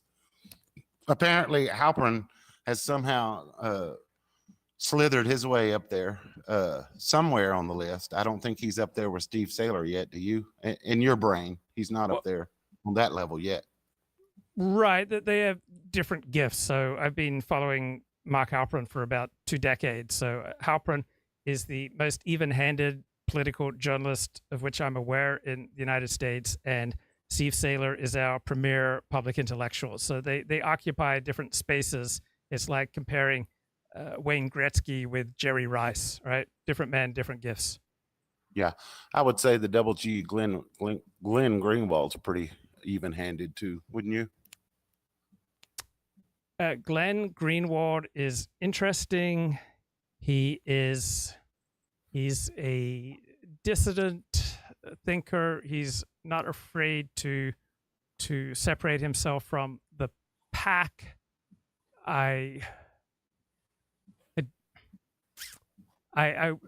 not sure I'd say even-handed. I would say distinctive, unusual. So even-handed, where you're good at seeing both sides. I wouldn't describe that as a distinguishing characteristic of Glenn Greenwald.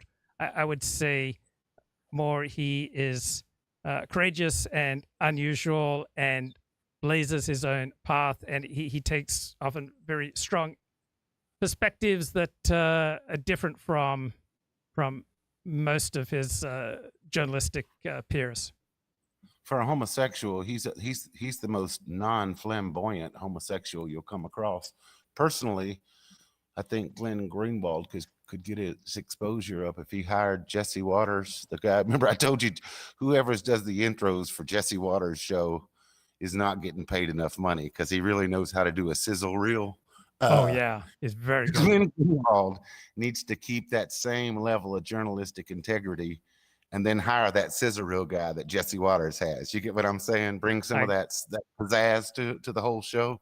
I get because it. that's what he lacks. You agree? That's kind of what I find it hard. It's kind of like, oh God, Noam Chomsky. Okay, Noam Chomsky probably has some things to say, but the son of a bitch puts me to sleep, and that's what Glenn Greenwald does too.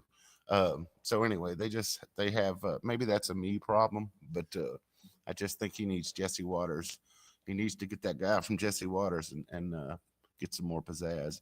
But anyway, you being a visionary and all, I know you like to move forward and don't like to go back, but would you indulge me?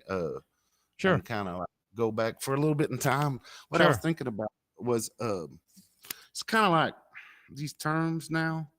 To me, they're just like empty nomenclature because I don't really understand the difference. Far right, alt right, this right, that right. Can you cut your teeth in the porn industry, and then you kind of gave yourself a rebirth in something called the alt right? You mind just kind of generally explaining what the hell that is? Yeah. So there are fundamental differences between the instincts of the right and the left. Let's begin there. So the right-wing instinct is to punish norm violators much more severely than the left-wing instinct. The greatest fear for people on the right is chaos and contagion and outgroup threats. The greatest fears on the left are ignorance and bigotry. That the right tends towards a more daddy style of government, which is stronger on defense and law and order. The left tends to embrace a more mummy style of government, which is about nurturing and social welfare spending. So the alt-right is was an alternative version of the right that was not primarily focused on politics, but on culture. They saw politics as downstream from culture. And so the alt-right style, the alt-right vibe was humorous. It was pranksterish. It was poking fun of the dominant pieties that obscured reality, and to that extent they were often very effective. Now they were at the core of the alt-right. It has always been white nationalist and anti-Jewish, but that was the burning core. The way it would demonstrate itself publicly would be in a style of pranks and humor. Now, the traditional white nationalists were not known for their humor. They were not known as a movement of pranksters. They were not known for their memes. So the alt-right was different from white nationalists in that their vibe was about laughter and irony and memes and pranks. Mm-hmm. But the core of alt-right was white nationalists and anti-Jewish, but it usually didn't make that the dominant part of their display. And so you had Steve Bannon talking about Breitbart in 2016 as the voice of the alt-right. because the public presentation of the alt-right was mainly about jokes and memes. It was not about being explicitly white nationalist and anti-Jewish. Okay, pass. Two people that I really identify with is the no longer with us, Mr. Breitbart. I liked him a whole lot. Yeah, he was a friend. I spent a lot of time with him. And I like Jared Taylor, who I feel like, damn it, he's gotten too old. You know what I mean? I was crazy about the Jared Taylor of 5 years ago, 10 years ago, 15 years ago. No doubt in my mind, the son of a bitch is still smarter than me, but he's lost the ability to hit the curve now. I suspect. You suspect too? I haven't followed him for years, and it was, I think, disappointing that he did not take up the Kaufman's critique and deal with that. So it used to be that Jews played a prominent role in American Renaissance events, and every year there were Jewish speakers. You even had an Orthodox rabbi take some of his yeshiva students to the first American Renaissance events. And then as Kevin MacDonald's cultural critique gained increasing power in the American Renaissance movement, Jews increasingly felt not comfortable at American Renaissance events. And then when Nathan Kaufman published what I saw as a devastating critique of Kevin MacDonald's work, Jared chose to ignore it. So Jared's an interesting man in that he is not explicitly anti-Jewish. On the other hand, most of his longtime associates are, and so there may well be a case that Jared is just as anti-Jewish as his friends. He just realizes that's a poor strategy for what he wants to accomplish, and on the other hand, maybe he's not. So there are plenty of Jewish intellectuals who felt quite comfortable with Jared. So Jared is a formidable writer and debater, and I enjoyed his arguments with Steve Saylor from 20 years ago, but I haven't followed Jared for about 4 or 5 years. Mm-hmm. Yeah. So they're classic. Would that be classic alt-right, Jared Taylor? And no, because Jared wasn't primarily based in humor and irony, and so Jared was not comfortable with the term white nationalist, and I'm not sure it'd be the best fit for him, but he saw himself as an advocate for white people. Okay, so something about alt-right means that you're fine with whatever words people are going to try to stain you with. You've gone beyond that. Is that fair enough to say that defines an alt-right? Well, person? there are many manifestations of alt-right, and I never regarded myself as alt-right because I understood the movement was both white nationalist and anti-Jewish. But okay. I covered the movement the same way that I'd cover the pornography industry or I'd cover Hollywood. And okay, so to be alt-right, it has had many meanings. So the core meaning for its most philosophically inclined and dedicated devotees was white nationalism that was anti-Jewish, but most people did not understand the alt-right that way. So it was a movement with a dual message. So all sorts of people considered themselves alt-right who were not white nationalist and not anti-Jewish because the movement was sufficiently elastic in its public manifestation that all sorts of people who were aligned quite contrary to the fundamental underlying tenets of the alt-right, felt comfortable embracing it because they didn't fully understand what they were embracing. So the what we loosely call the JQ is a wedge issue on the right. It is definitely some sort of a wedge issue there. It's a bigger thing than I guess I realized. Yes. So explicitly having strong negative views of any particular ethnicity or race would usually render one a pariah in the mainstream conservative movement and in society, in American society generally.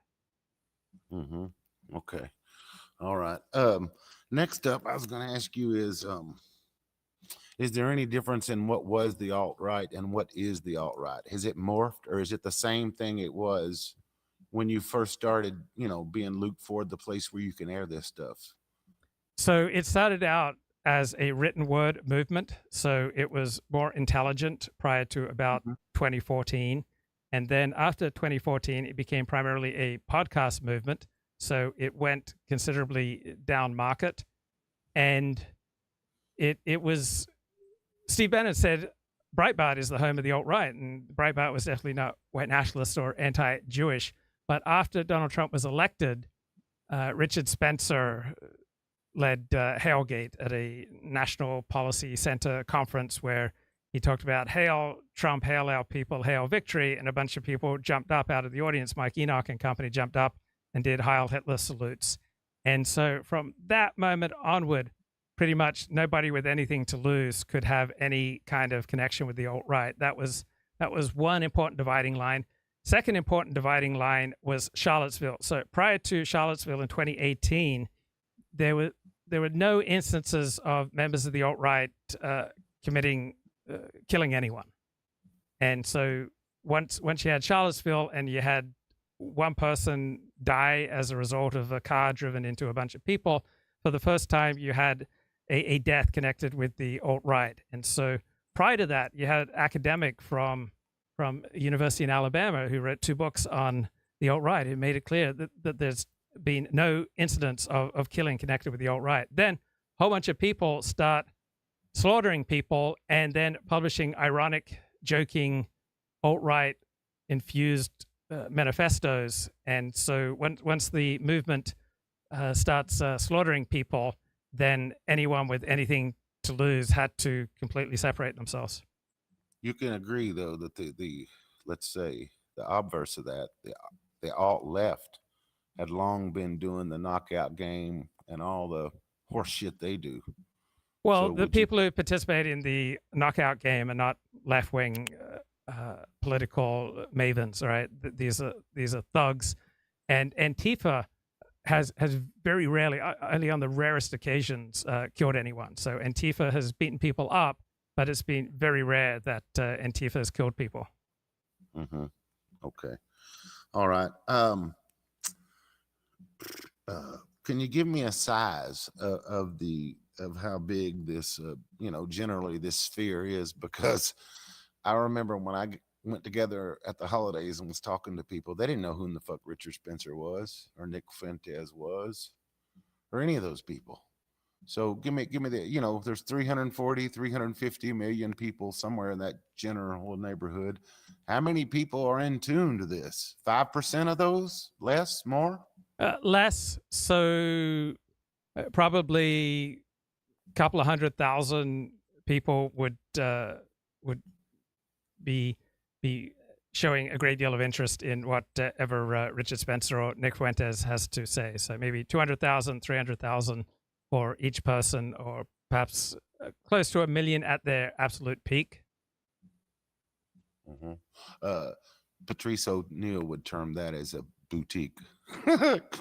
He would term that as a boutique hobby because he called himself a boutique comic. He said, if I could play it in a way that I could stay true to my own self and get 100,000 people that give a shit about what I really got to say, and over their lifetime they give me $100 a piece, that's $10 million. I'll be okay. So it sounds like this sphere is sort of boutique in the same way Patrice's comedy career was. Back to you. Well, podcasts and discussion of the news and entertainment is all become increasingly boutique. It's, I think, relatively rare that a network TV program gets even 10 million viewers now. And when I was growing up, network TV programs would get 20, 30 plus million viewers. Mm-hmm. Yeah. I made a mental note of just how many millions of views that damn Mr. Beat got last week before we had talked one night. And it was astounding because I was trying to compare it to, well, hell, he's probably beaten all the networks, and that's just on YouTube. I'm sure he's like Joe Rogan. He's got 5 other platforms that's airing on that's going to have another many million views as well. So it's almost kind of scary. Well, you could release a sex video and get millions and millions of views. So there's no correlation between number of views and merit and significance. Okay. All right. And just I'm trying to does Fox News traffic in the alt-right, or do they stay more centrist? No, they're much more conservative, but Tucker Carlson would traffic in the alt-right. So the alt-right would distinguish itself from the alt-right by not being white nationalist and not being anti-Jewish, but would use a watered down version of many alt-right critiques. Okay.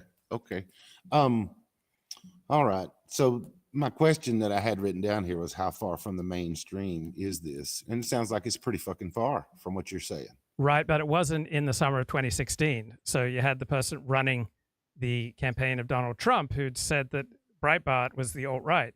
And so until Richard Spencer did Hailgate, the alt-right was tickling the Overton window, sometimes even within the Overton window. And then after Hailgate, after Trump's election in 2016, it became more and more on the margins. Mm-hmm. I know you're still Luke Ford, same as you've always been, but if we wanted to call the first iteration Luke Ford 1.0, would you now think that, are you Luke Ford 2.0 or 3.0? Is this the second? Is this kind of like the second go around, you would say, after that one kind of spun out of control? Or is this like the third iteration? What would you? Okay, so just off the top of my head, Luke Ford 1.0 as a public figure would have been Luke Ford, the blogger who primarily covered the porn industry between 1997 and 2007. And then after I abandoned that in October of 2007, I guess that would be Luke 2.0. And then I started live streaming on an almost daily basis in early 2018. So probably that's Luke 3.0. And then I stopped live streaming with Kevin Michael Grace in February of 2020. So that's probably Luke 4.0. Okay. All right. In those early iterations, and you don't have to come up with 10, but just as I mentioned, as I bring it up, can you name up to 10 people who you think added the most, to the learning curve, to the thought, to the thought-provoking discussion? And it doesn't have to be 10, but who jumps to mind as you thought, man, I really captured some lightning when I got a hold of X, Y, and Z a couple of times. So you're referring to contributors to my public output, people who... Yeah. I'm just, you're there to make some good. You know what I mean? You're not there just fucking off. There is a bit of narcissist in you, I guess you say there is. But at the end of the day, you're there to make a public contribution, So who were the people? It doesn't have to be 10 that you were like, man, there's some real contributions there that maybe they faded along the way, but who really wowed you with some of the insights that they brought to the table when you were putting it all together? Right. So I developed what was called the Luke Ford Advisory Committee by 1998 or 1999. And these were people who emailed me, and then I just made them part of a chain email. So one guy was a writer based in Canada. Another guy was a Jew who lived in New York City who used the moniker Chaim Malek. Another guy was an elementary school teacher in California. Another guy was an attorney, and trying to think. And another guy was just a bloke living in Texas. Don't know what he did for a living, but I think someone with a working class background. And so we'd be all emailing each other, and the primary ethos was humor. So sometimes there was something serious going on, but because I was covering the pornography industry, our attitude towards that industry was primarily finding the humor in it. And so these 5 people played a big part in my blogging between 1999 and 2007. Then after I stopped writing on the pornography industry, most of them dropped out, except for a couple of them who I stayed in touch with, but it wasn't the same kind of daily email chain vibe. And so there were no individuals who were particularly influential on me prior to 2018. Then once I start live streaming on a regular basis in 2018, then a bloke named Glib Medley, who has a tremendous gift for very pithy comments in the chat, he became an important part of the show. There's Art Bell, who's commenting right now, some bloke in Canada who has been a good friend of the show. Dooovid is an eccentric character, an Orthodox Jew living in New York City. And Ricardo was a provocateur who often would provoke and stimulate me to be at my best. And at other times, I would just find him absolutely reprehensible. And who else has been important to my show? And then there are a few other people behind the scenes. Laponius, who sometimes shows up, very funny, scathing, cutting commentary is what he's best known for.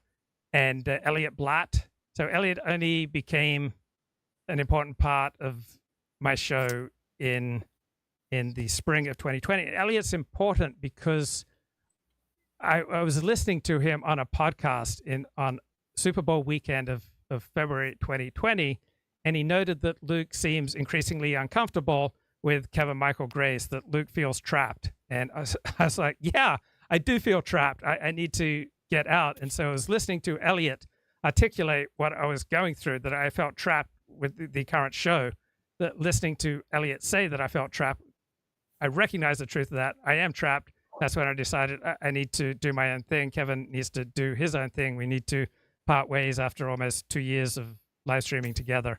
And then Elliot became an important part of the show.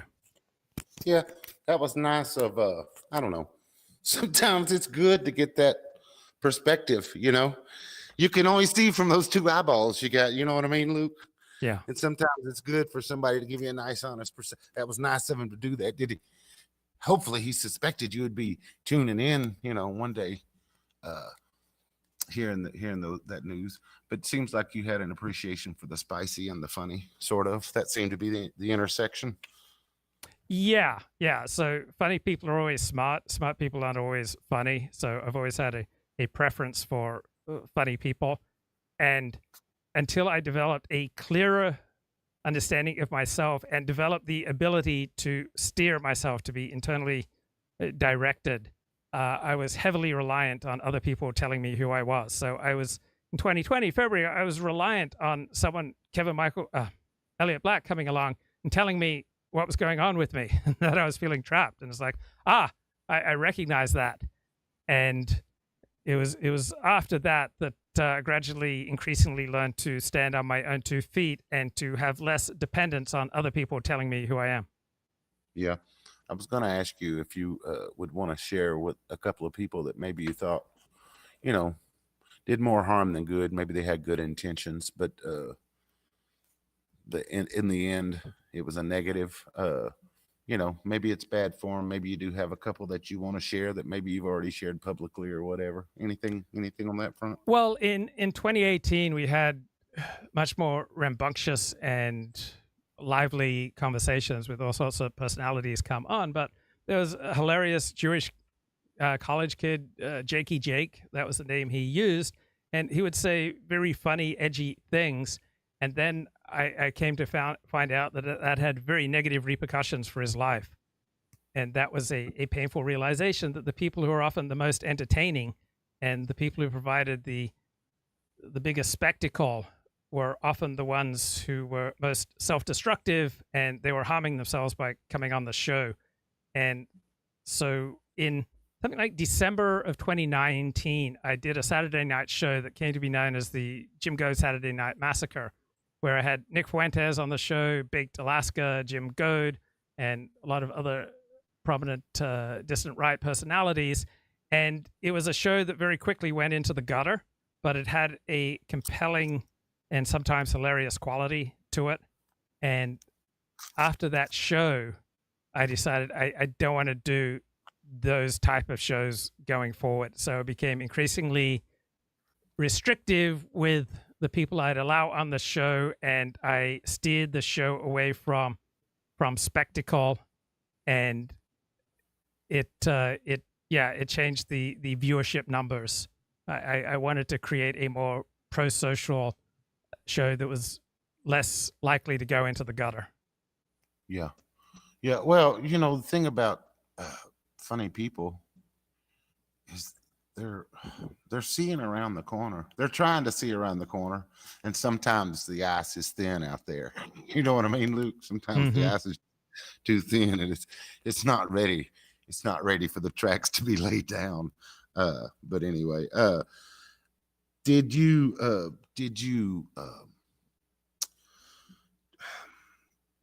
what was there any main couple of themes that you saw that kept coming around? What was it?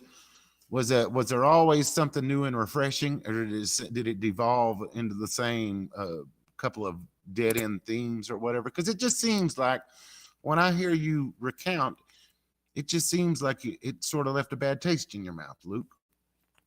That's all. Well, it's a lot easier to viscerally feel and recall the harm that was done rather than the benefit. So the benefit was diffused, right? Thousands of people found value from my edgiest shows, but I don't know them. I don't, haven't heard from them.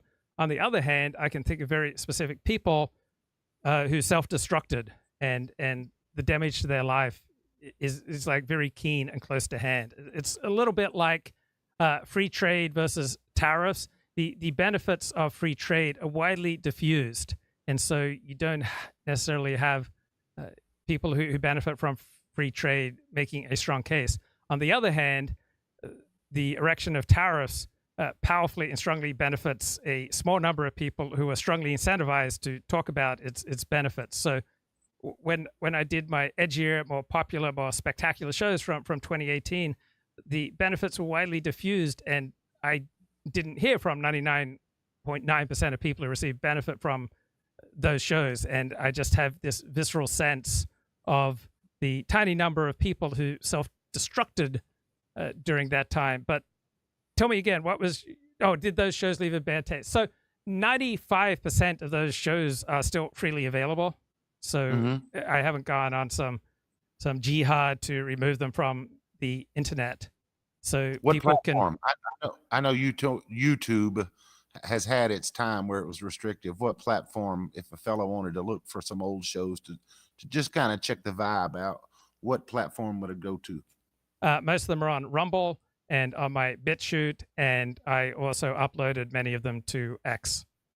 Okay. All right.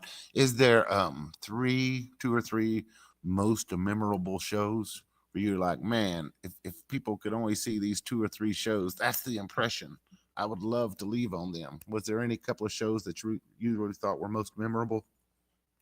Well, about a year ago, I created a list of what I think of as my better work. And so it's not three.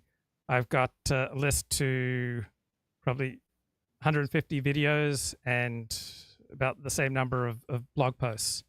So probably 200 videos, 200 blog posts. I made a list of my best work. Okay. Greatest hits, so to speak. Yes. Okay. That sounds good. And then I guess in this, whatever you are, 4.0 or 5.0, just reaching towards perfection. That's all you're doing, I'm sure. But if everything, goes swimmingly, what are you looking for going forward? What would be the benchmarks for success? And then, to flip that around, what would be the time where you go, oh shit, I've got to reinvent myself again? What's success going to look like? And then what's failure going to look like beyond the stimulating conversation that you're known for? Come on now. That's an obvious. So success looks like when, number one, when I feel proud about what I've done. And I don't feel proud of every stream. Some live streams I think, man, didn't really add any value. I just played other people's commentary and no big deal. But occasionally I'll do a live stream and go, oh, that was great, or that idea was great. So I'm now primarily self-validating. It doesn't matter to me as much the number of hits that the video or the blog post receives. It doesn't matter whether or not I hear feedback from people. It doesn't matter how much, how many donations are generated. It primarily matters to me whether I am able to maintain and elevate my level of self-respect based on what I've written or said in a live stream. So that's the number one factor. Second factor is when I hear from people who I respect and they describe how they receive some value from something I've written or said. So that is powerful. So about a week ago, someone gave me a compliment, which felt good. And I'll just read it to you, just a few sentences. I listen to you often, Luke. You are a rare bird, someone who has thoughtful, considered opinions, strong convictions, but who manages to examine things truly critically. What sets you apart is your openness and your vulnerability and your extreme ownership of your life. So he's articulating there the things that I am striving for. So when I am striving for something and people indicate that they see me achieving some success, and more importantly, I feel like I'm achieving some success towards meeting my goals, then that's what excites me. Yeah, it's only anecdotal of one person, but I'll tell you personally, someone had given you a compliment. Today's Friday, right? So it would have been 2 Fridays ago about the opening, saying it was had a lot of good comedic pop to it. They weren't just blowing sunshine up your ass. That was a real good, I don't know, opening 15, 20 minutes. Could you feel it that day afterwards? Did you feel like, hey, wait a minute, I think I might have been onto something there? I don't remember that, but I enjoy a compliment. But what's even more important to me is to increase my own level of self-respect. But a compliment will be something that brings me joy. Yeah. Well, if it'll jog your memory, they opened off the comment by asking you, did you work on these monologues, or were you just pulling out? Yeah. So I did. Yeah. So I did work on that. So I get most of my ideas from interacting with other people. So I'll just have some random conversation, or I'm talking to a friend, or there's just some stimulus that I get from other people, and then I'll get an idea, and then I'll jot down some notes of either a comic attitude that I want to take to something, or a point that I want to develop. So yeah, if I go on an extended rant, usually I will have made some notes, but it should also become obvious in the way that I'm speaking. So when I'm referring to notes, it will change the quality of my speech as opposed to something that is just purely spontaneous. Right. I know you usually like to be the one asking the questions and not being the one in the chair, but can I hit you up with one more line of questioning? And I love being questioned. Like, I really enjoy this.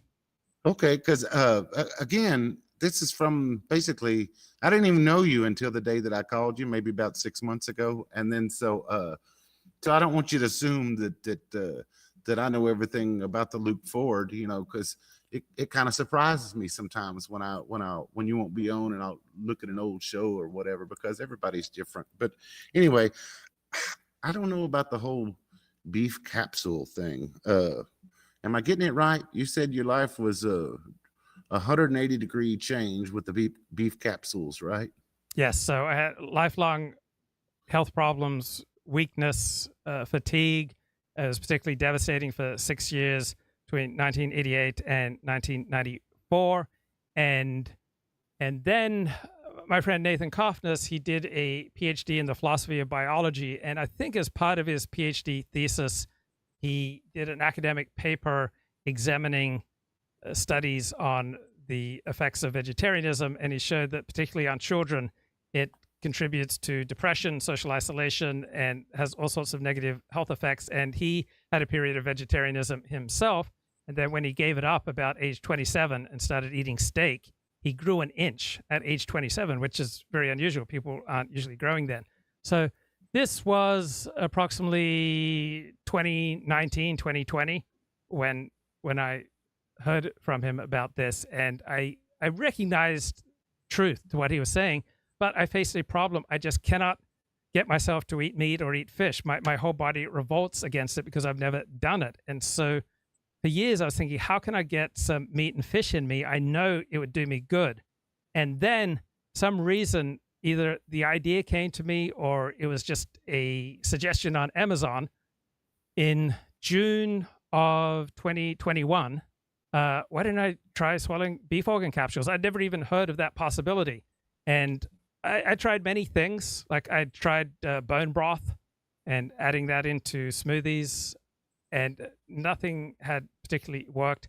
So I just tried the beef organ capsules. And then after taking 6 beef organ capsules as directed on the bottle, about 2 weeks in, I was riding my exercise bike while watching NFL football on Sunday after, well, watching sports. It wouldn't have been the NFL.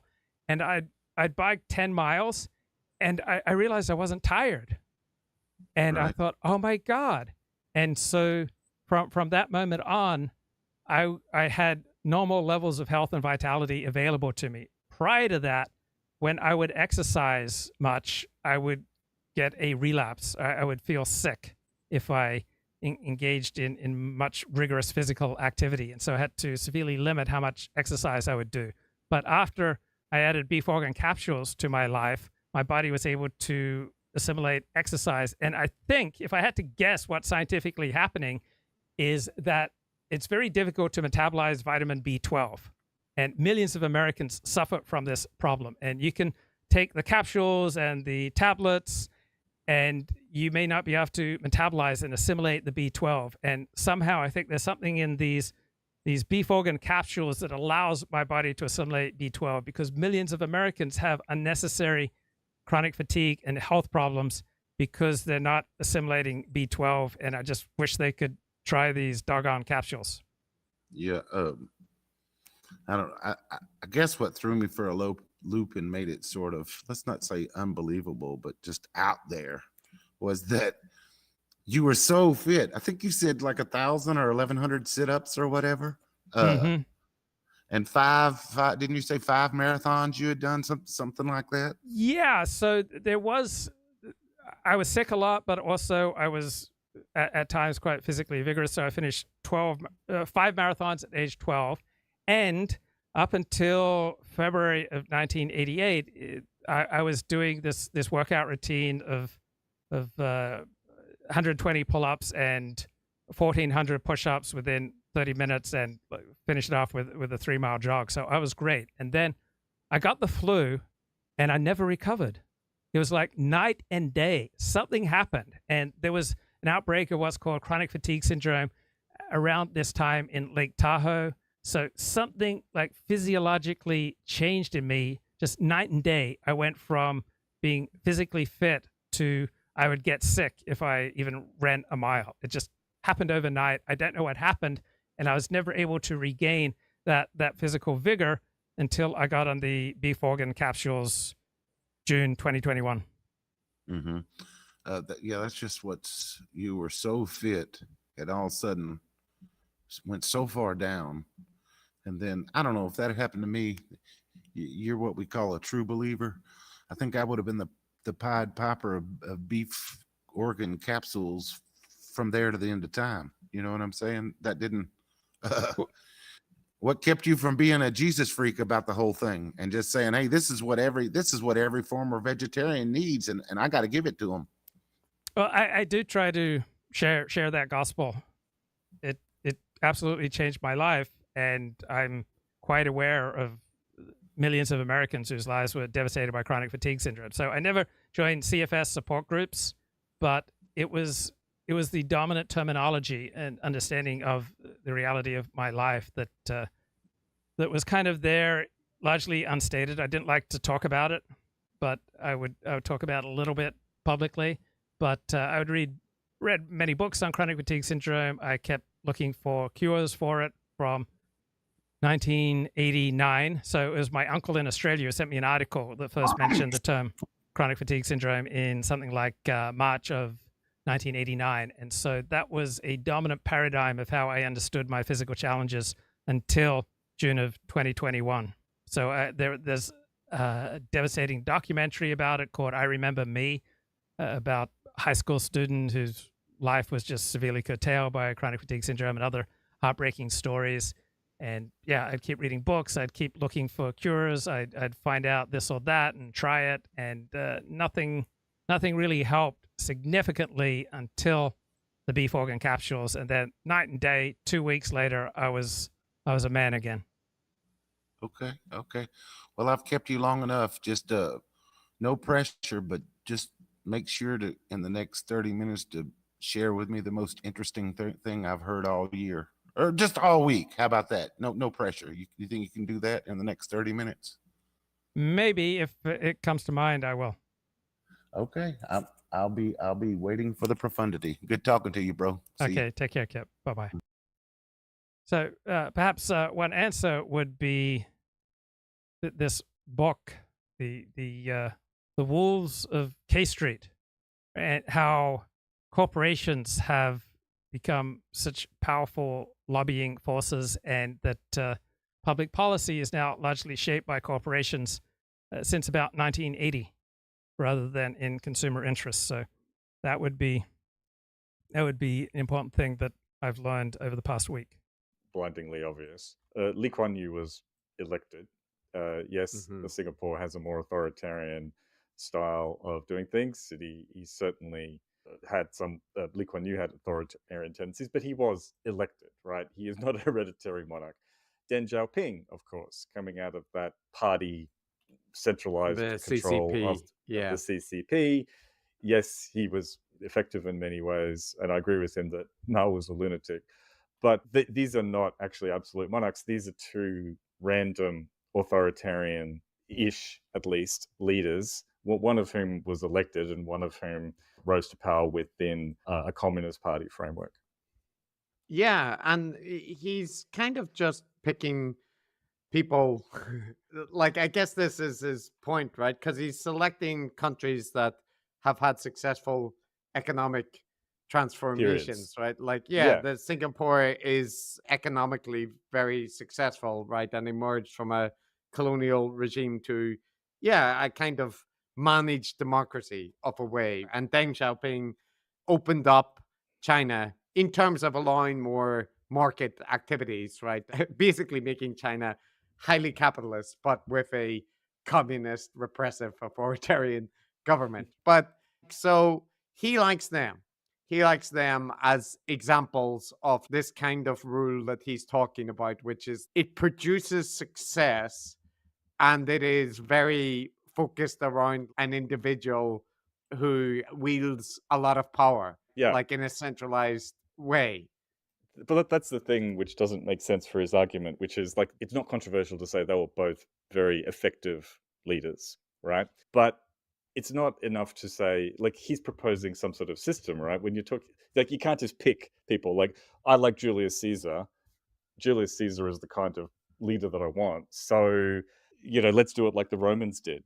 The system that produced Julius Caesar also produced a bunch of other leaders that were nowhere near as good. Also, the system that produced other Chinese leaders who he may well not like very much, right? Like, you can't just pick individuals that you think but so what he wants to do is like pick the individuals that were successful and say those are the kind of things, but they weren't monarchs. They are not the head of monarchy systems, right? Like, the leaders of these countries are not now their children.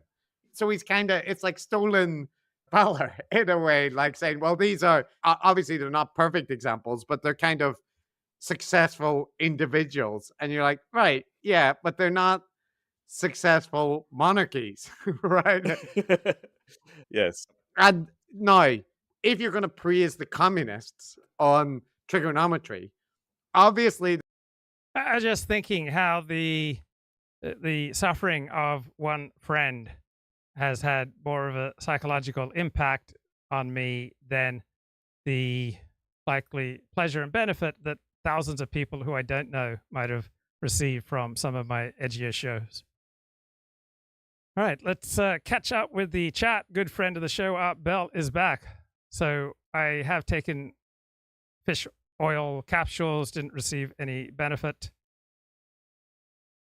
You need to see what happens when Luke doubles his intake of beef organ capsules. That's an obvious thing, perhaps, that I should try. President Milei in Argentina, his mass firings of government workers and his success story is not much reported in the West because he's got a personality like Trump. There's the chat. Have I read studies showing that watching football raises testosterone? Yes, I have.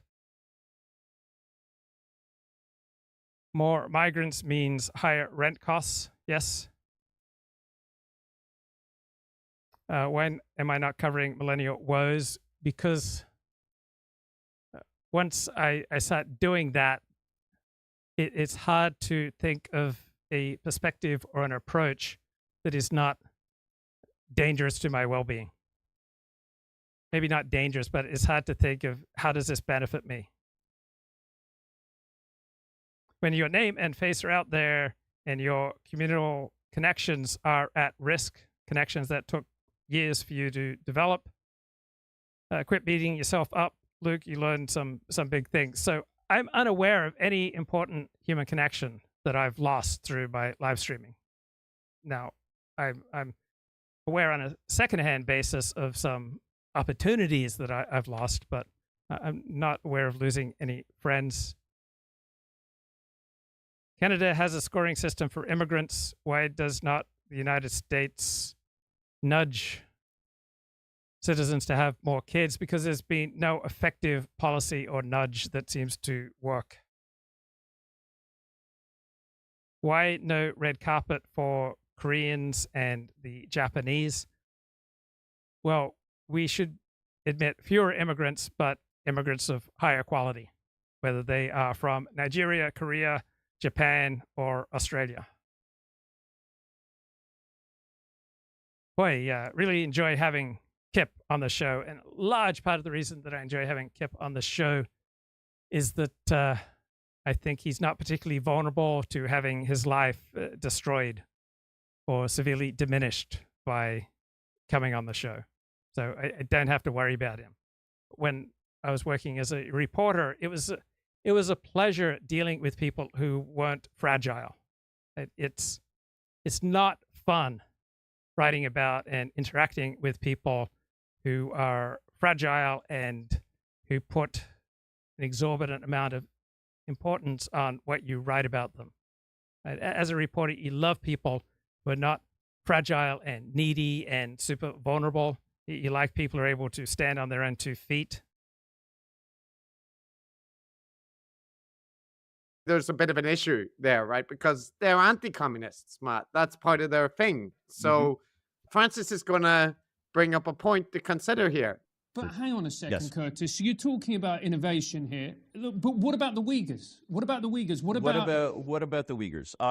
And so, when you look at, and this is one of the points about 20th century, monarchies, essentially, is that when you look at 20th century Michael Tracy is one of my favorite left of center journalists, and he's got a terrific account on X.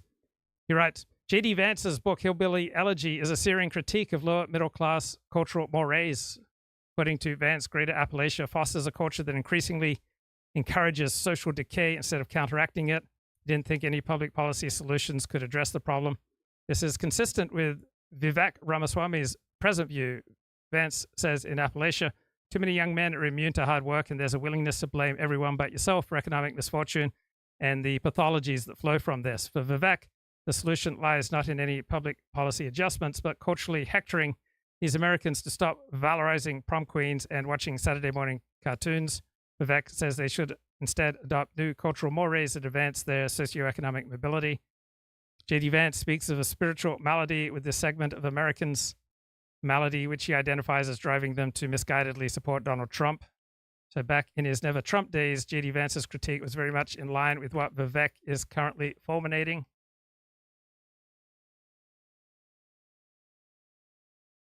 I don't have an opinion on that right now. Michael Tracy tweets, Republicans didn't have a real presidential primary in 2024. The only viable candidate was permitted to bypass all the mechanisms by which debates would typically be had and policy issues would be litigated, including immigration, hence the current meltdown. What were the central policy issues that animated the 2024 Republican presidential primaries? I can only recall one core issue, loyalty or lack thereof to Trump. Well, it was a presidential primary, but it was a presidential primary where there was one guy, Trump, who was overwhelming all other candidates.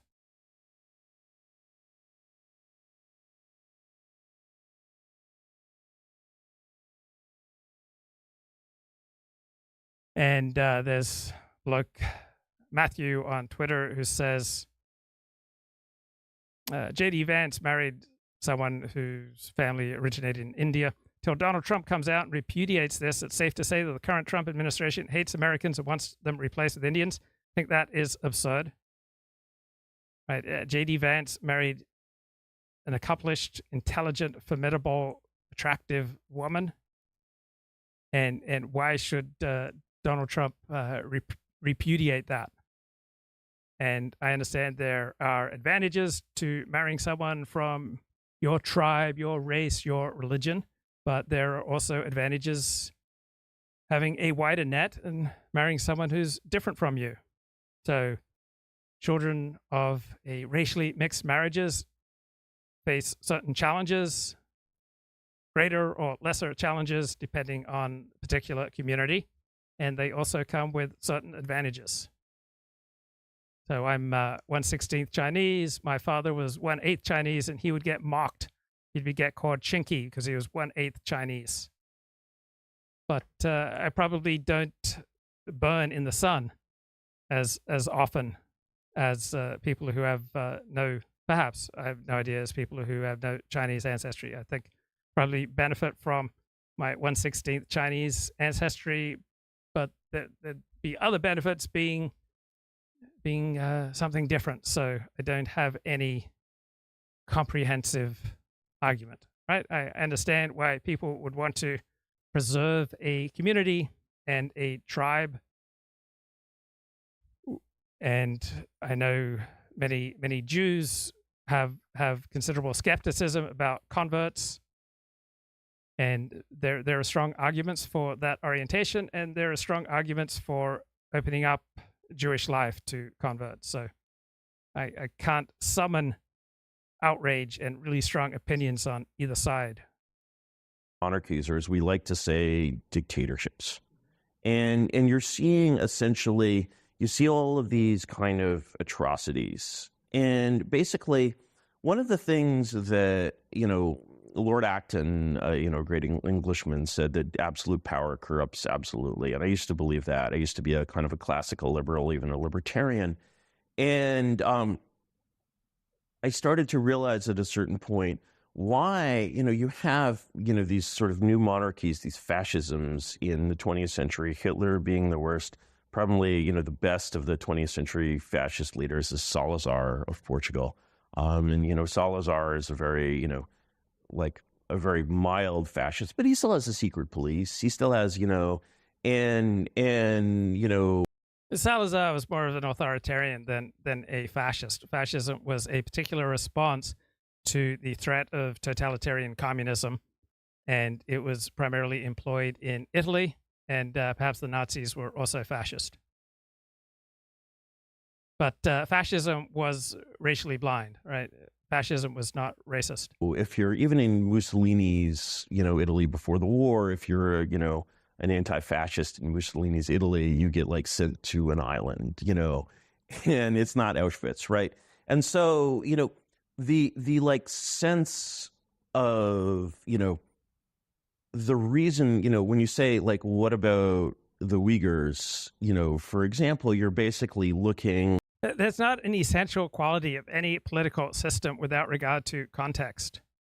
So during the time of the United States Civil War, Abraham Lincoln, the president of the United States, suspended habeas corpus, right? The right to know the charges on which you're being held. So liberal democracy looks very different when it's at war. Fascism looks different in different contexts. Communism looks different in different contexts. there's not an essential quality to race or to religion or ethnicity or to political system, because individuals and groups and systems manifest very differently depending upon context. At a regime which is insecure at a certain level. Again, Matt, you get Curtis saying, Constantine, oh yeah, you know, classical, I think you're classical liberal. And then Constantine saying, well, I've never actually, I don't think I've described myself as that. Like, just that complete unwillingness to ever acknowledge that you have a very straightforward ideology or, you know, identifiable category that you belong to. So yes, he is exactly the kind of person that you can infer is a classical liberal, but you know, he doesn't want to be pigeonholed, Matt. You can't put him in your box. No, he's uncategorizable. Yeah. And I know he goes on to say, well, what about... A lot of people hate labels. I think labels are incredibly useful. Right? Sometimes labels obfuscate, but usually a label correctly applied is a wonderful thing. It helps with clarity, and it helps with economy of effort, and it helps you to understand life better.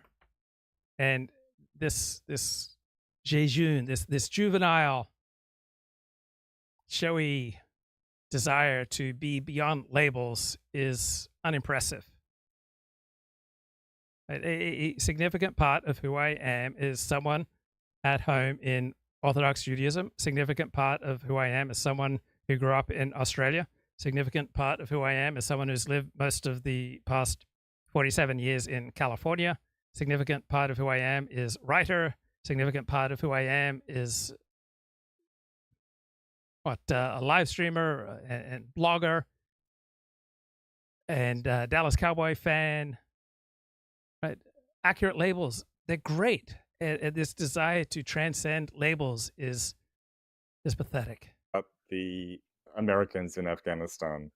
Yeah, I'm gonna play that. You can't escape it, but I know you're trying to avoid hearing it, but it's gonna come. But why? Like, he went on that big thing about, look, you know, in the 20th century, these kind of new monarchies, which again, he's now defined fascism as like a new form of monarchism. But then he's like, they did these kind of atrocities, and you know, but some of them weren't so bad. And he talks about Salazar and what, you know, like it's this big rambly thing, right? And remember, he's going to be talking about the Uyghurs, right? And then he comes back to saying, well, Richard Hanania is a highly educated man, a very smart man, often a funny, incisive thinker, but overall, his desire for attention consistently wins out against merit.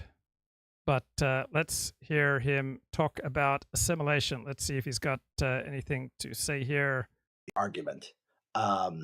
You'll see this other argument, and this gets more to the heart of the issue. It's we are a nation, not an economy, right? You see this, we're a nation, not an economy. And what this actually means, like, I've been trying to figure out. So Richard Hanania's primary case for voting for Donald Trump was that Donald Trump was more conducive for economic growth. And so saying that we are a nation and not an economy means that our well-being does not completely correlate with our economic performance.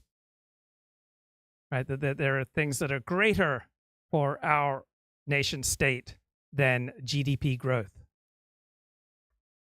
That we are a nation means that we feel some kind of bond to fellow members of our nation. Out what this means other than I'm a white nationalist, and I don't even understanding that we're a nation has nothing to do with I am a white nationalist. Right? Nationalism is rarely primarily on the basis of race. It is on the basis of linguistics, and on race, and on religion, and on ethnicity, and on geography, and on culture and religion. Even understand. I don't even understand what it means, right? A nation means an extended family. So it's like, how would you test the theory that you are a nation, not an economy? Like, what do people have to do exactly to be members of your nation, right? You would see that there are more important things in life than GDP growth, and that policies that promote GDP growth at the cost of the quality of life are probably a bad idea. If we allow in more immigrants, that will improve GDP growth. If we do away with all social welfare spending, that would probably improve the economy. But it would be devastating to the quality of life of tens of millions of our fellow citizens. Right. So Vivek Ramaswamy, or somebody who's Indian and right wing, I guess they're considered American by right wing populists until they start advocating for immigration, in which case they're not part of the nation. Like, I don't even know, like, people have a sense whether or not you're friend or foe, and so sometimes people will be part of your team, and then they demonstrate something that feels hostile to the quality of life that you want for your extended family. Sometimes members of a family start fighting with each other. how you even quantify this, or how you even understand, like, in 20 years. So sometimes you feel like someone's on your side, and then suddenly one thing happens and you feel like the person's your enemy. It's the most common thing in the world. As soon as you form any kind of attachment and connection with someone, you are setting yourself up for the inevitability that at some future point you will ask, is this person who I thought was my friend is really the enemy? You could be married for 40 years, have a good, happy marriage, and one thing might happen, and you might suddenly ask yourself, inevitably, oh, is my spouse my enemy?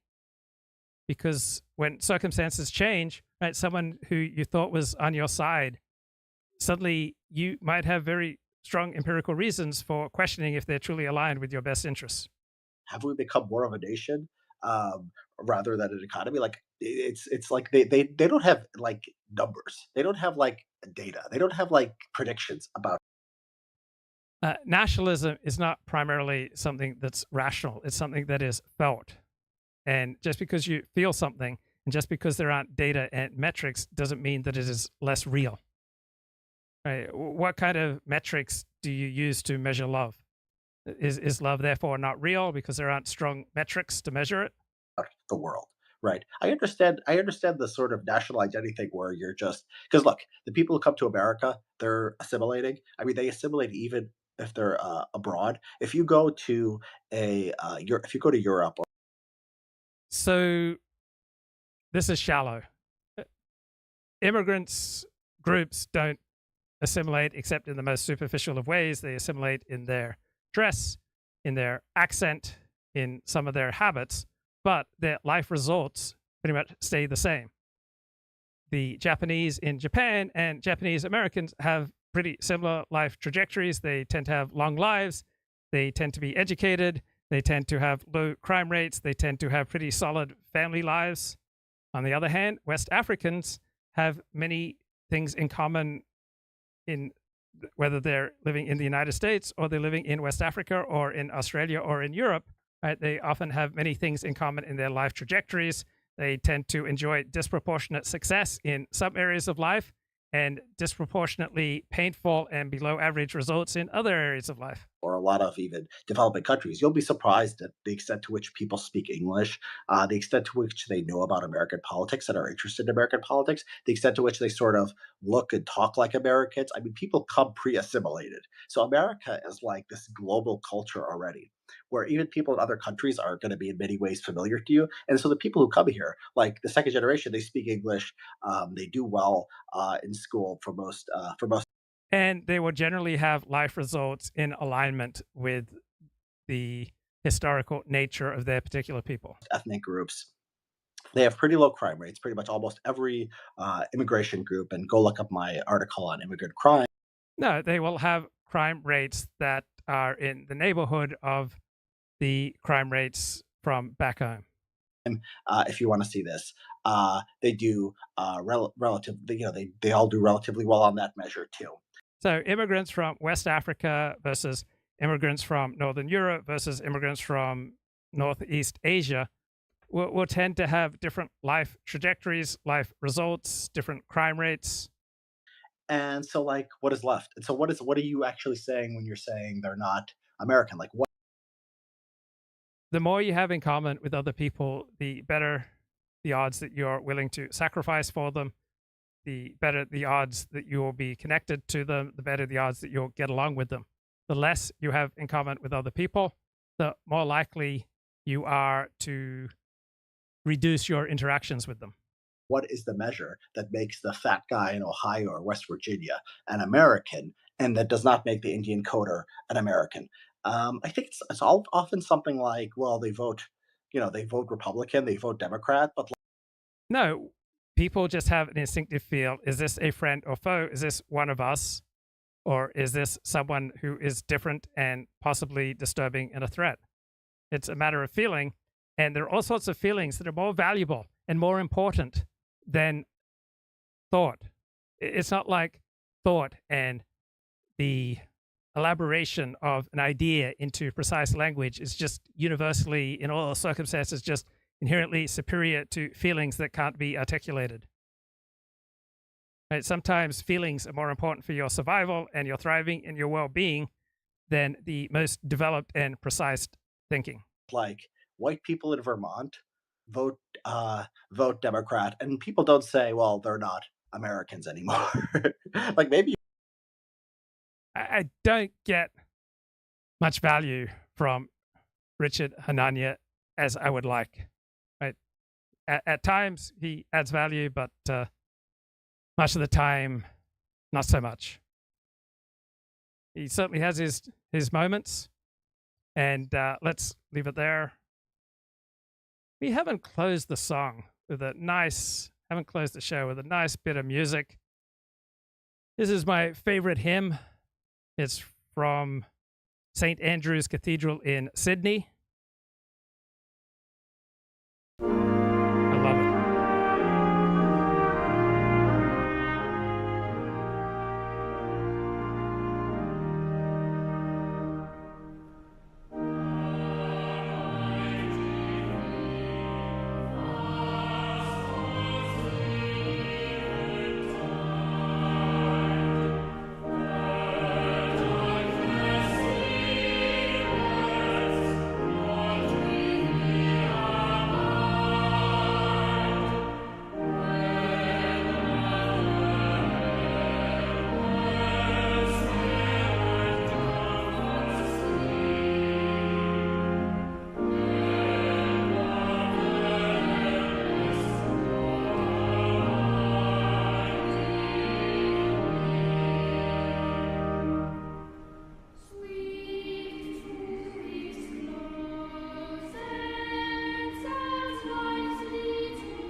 Right. You don't have to share the theology. You don't have to believe in the religious truth of a poem or a piece of music or of an individual to derive some benefit. That's